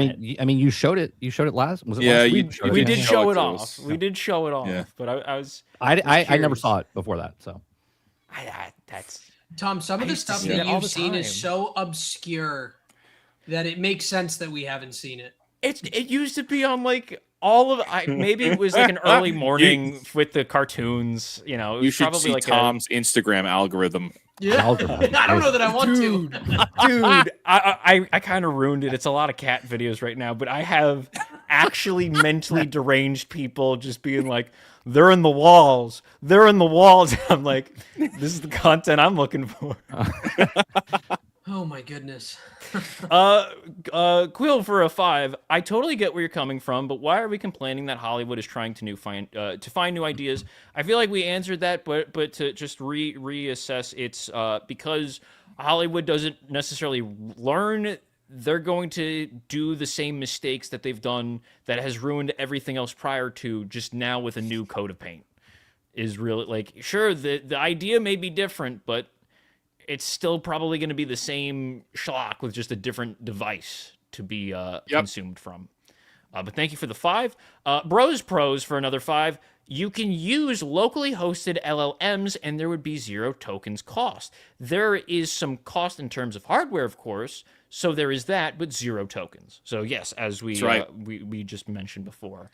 But yes, thank you for the 5. And now I think that covers the supers. Let's get to the AMAs. AMA Isaac, as someone returning to Nintendo after 2013, what do you feel that older games have that newer ones don't have? Also, your personal Switch favorites you'd recommend. You know, if you asked me this question a week ago, I don't know that I would have been able to give you a good answer. But I've played with the Switch 2. They have the older games that you can play, and I played the original Super Mario Bros., Super Mario Bros. Lost Level, Super Mario Bros. 2, Super Mario Bros. 3 on Mario All-Stars, and then Super Mario World. And I played all of them within like the last week. And what I found that they have in the old games that they don't have in the new one from one to the next, it might not be necessarily individual things that they do great. It's that you can see how when a mistake was made in the last game, or when there was something wrong with the last game that people didn't like, they immediately fixed it for the next one. I don't feel like we have that anymore in gaming. I feel like these new games are just like, we're just going to throw stuff out there, and if you don't like it, you're the problem. I don't like that feeling of like being blamed when we just find an issue that we have with a game as a gamer. In the old Mario games, I see so much of that where it is constant trying to get better. And I am fully in support of companies and people that just want to keep trying to push the bar higher and higher and doing better and better for the people that are spending money and want to be part of the environment. So I think that's what it is. I think the story of Mario is basically Save Peach. It's the same. It has been since the beginning of time, even though her name used to be Princess Toadstool and not Peach. But it's the same, right? It's just the way in which they do it continued to get better over time. That's what I appreciate. As far as personal Switch favorites, honestly, I'm not a big fan of... I haven't found one for Switch 2 that I could say I really wholly recommend this. Not a big fan of Super Mario Kart World. To me, I look at it as Mario Kart World is not canon to the Mario Kart universe. It's not good. There are the only thing that I like that they did was they added like little missions that you can do here and there. Beyond that, I don't like it. I don't think anything I would say on the Switch is absolutely fantastic. I think Deluxe, Mario Kart Deluxe 8, Switch 2 specifically, Tom. Well, no, I mean, they are asking for Switch general, So I was going to say... Grew up playing skateboarding games. I was a huge skateboarder when I was a kid. That's a picture of Tony Hawk from when I met him when I was a kid. Like, I love skateboarding, so I grew up with Tony Hawk Pro Skater. There was another one from 2003, the Extreme Skate Adventures, when it was like a Disney Tony Hawk Pro Skater mashup. Like, those are ones that I really enjoy. The Switch has been a lot of fun, but I feel like the Switch is one of those ones where I play a game for a little while and then I just never touch it again. But I still have my Super Nintendo. I have my Nintendo 64. I've got my GameCube and I got my Wii, and I still go back and play those. I don't have that sort of connection on anything related to the Switch or the Switch 2. See, I reacted like that because I was going to say you wouldn't say that for Odyssey.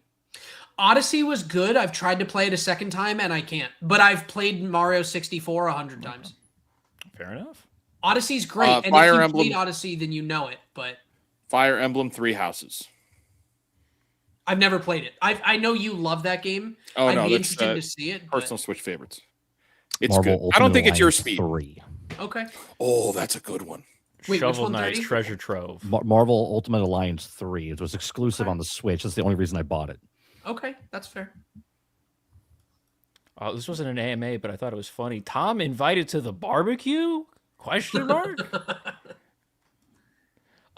We got AMA. I think they will raise the price of using AI as well, raising resources like water and electric bills for them, or at least company will charge extra for the bills. You guys believe will happen?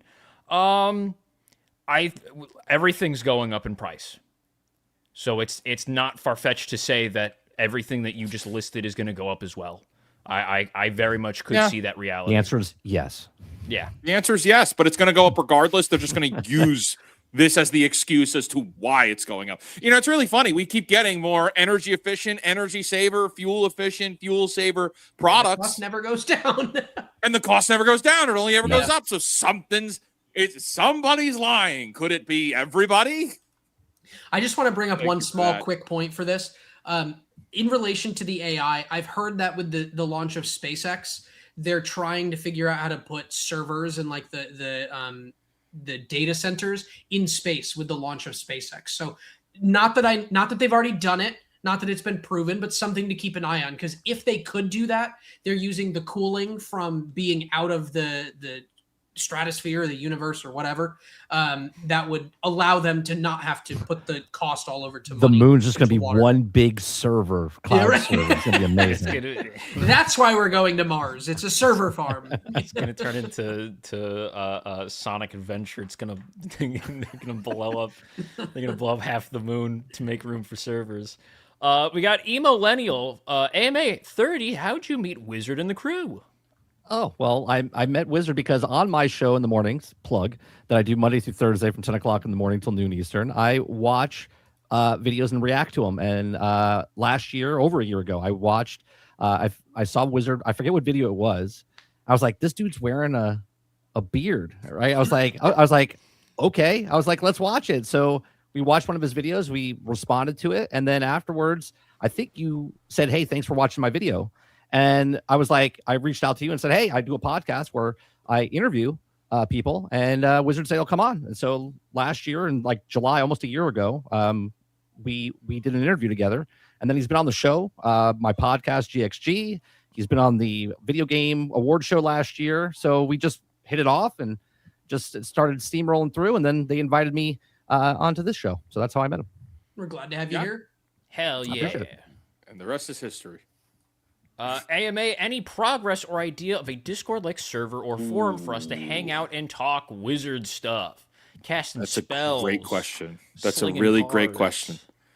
Ideally, we'll have a better update when we get closer to the Southeast Game Exchange. The team that we're working with, they're supposed to have it before that, but I'm going to give them some leeway if they need more time. We're all just really, really busy. I'm expecting something before the year is out for sure, because we're really anxious to get that one done. I would love to see that done soon, but Absolutely. We'll see. AMA, was Warhammer right? Will we head towards a reset or freeze, or is it good to have those stories to reflect on possible catalysts that implode even fictional societies? I am of the mindset that the future, the trajectory that we're on does not have to be as doom and gloom as we're told it should be.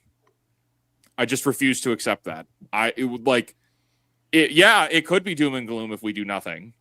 But if we are proactive parts of not only just like society, but like we try to be proactive. We try to bring good to the world where we can and fight the fight that's like you're called to fight, then we can win. You know, it's Warhammer is pretty terrible with its narrative of like how everything is doom and gloom. It's always going to result in doom and gloom. It's never ending war. Maybe that's what happens, but that's only if we give up, right? So keep fighting. Good question. Hell yeah. AMA, what's the meaning of life? So to quote Conan the Barbarian, it's to a true legend. I don't know if we can say all that. The great Conan. Oh no, I can. I will. Yeah, it's to crush your enemies, see them driven before you, and hear the lamentations of their women. Wow. I feel more well equipped. That is the meaning of you haven't seen it, but the original quote is, Conan, what is best in life? And he says, to crush your enemies, to see them driven before you, and to hear the lamentations of the women. And it's that's a classic line. Your Conan sounds like Jorgen von Strangle from Fairly Odd Parents. Well, it's because it's Arnold Schwarzenegger. Yeah, that makes sense.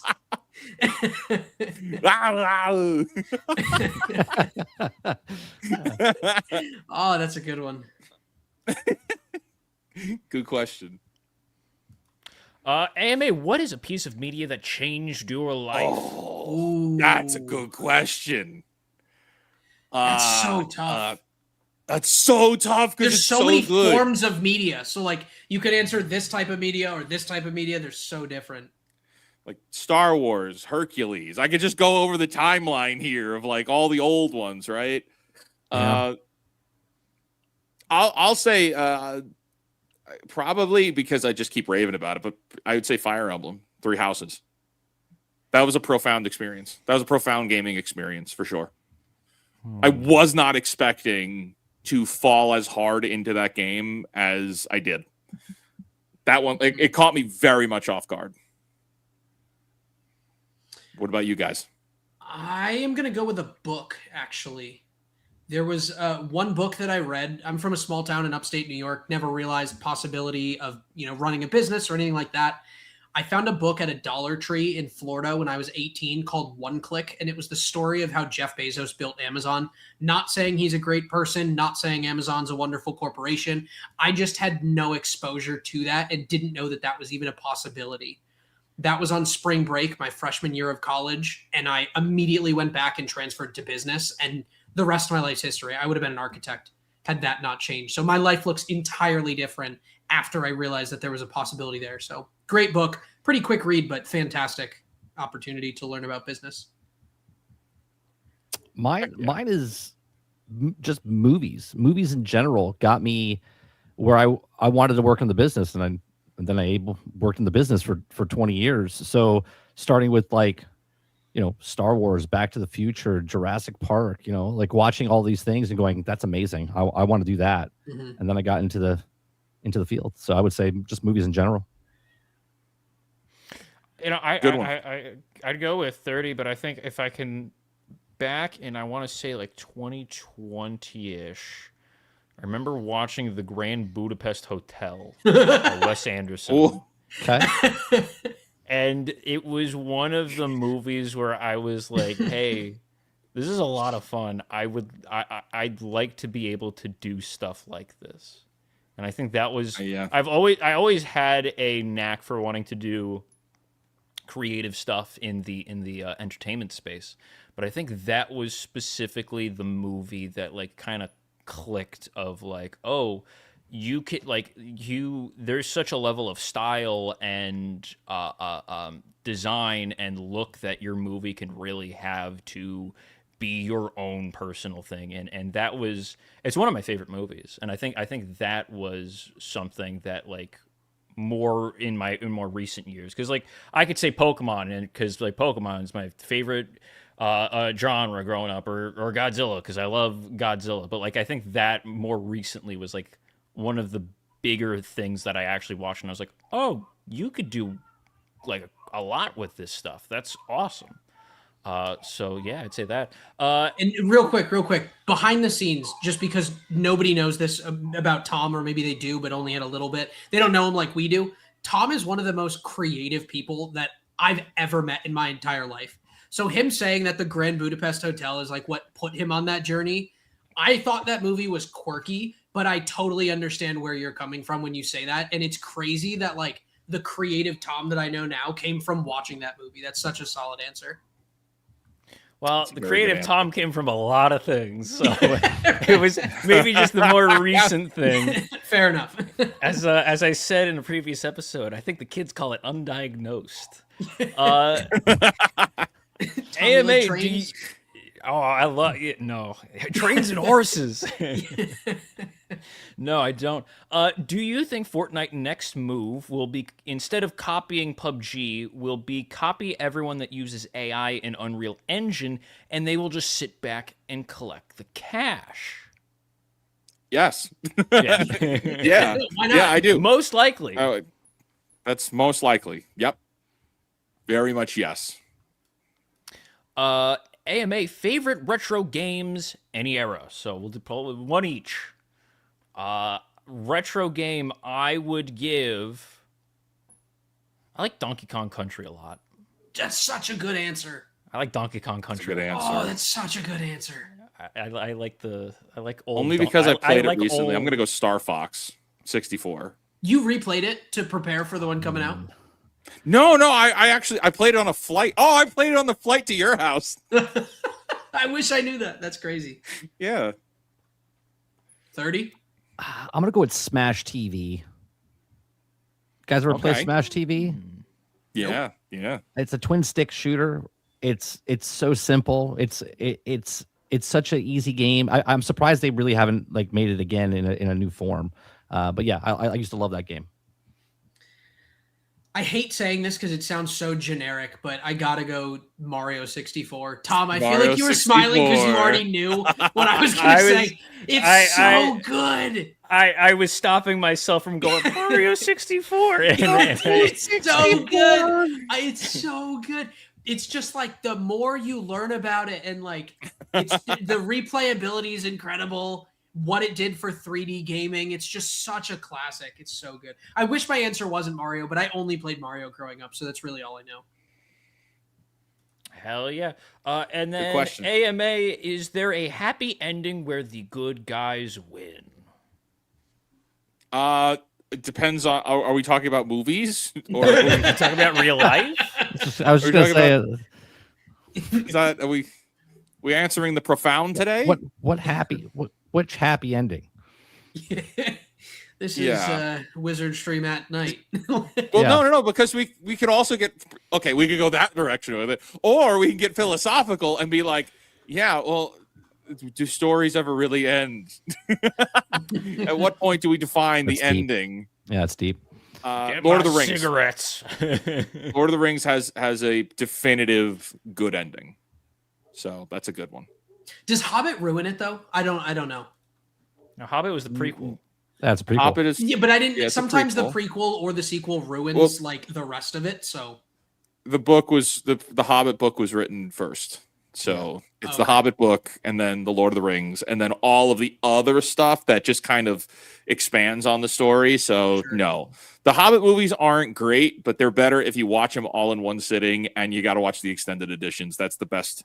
They're meant to be watched all at once. The yearly release of those movies did them no favors. Yeah, they're good if you have 10 hours to blow. Hey, it's yes. I mean, That's the best technically, way I to explain watch about 10 hours of YouTube a day, so yeah, I could probably watch The Lord of the Rings. And Yep. then we have Spectre 706 for a 5. This was an AMA from them as well. Have y'all heard about the crazy stuff going on with Rare? They will probably get mass layoffs. oh, I'm so sad about this.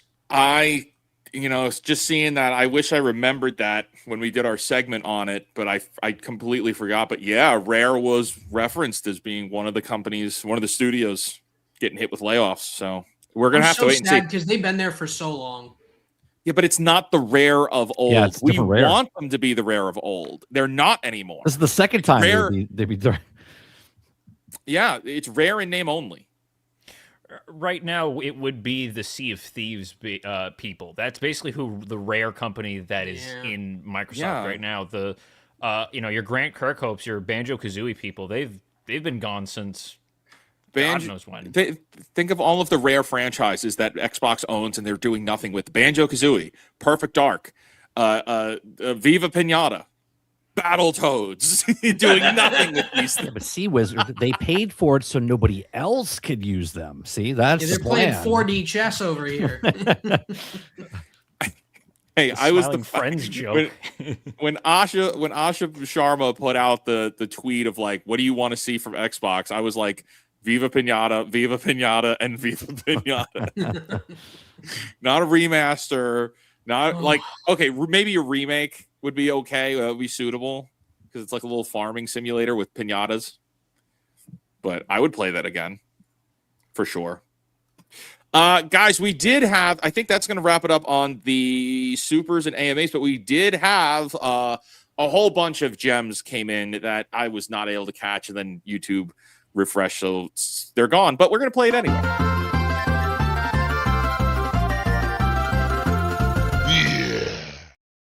That gorilla. Oh, All right, guys, we are. That'll do it for our show today. We went 25 minutes over time, but we loved hanging out with you and spending some time. 30. What do you got coming up this week?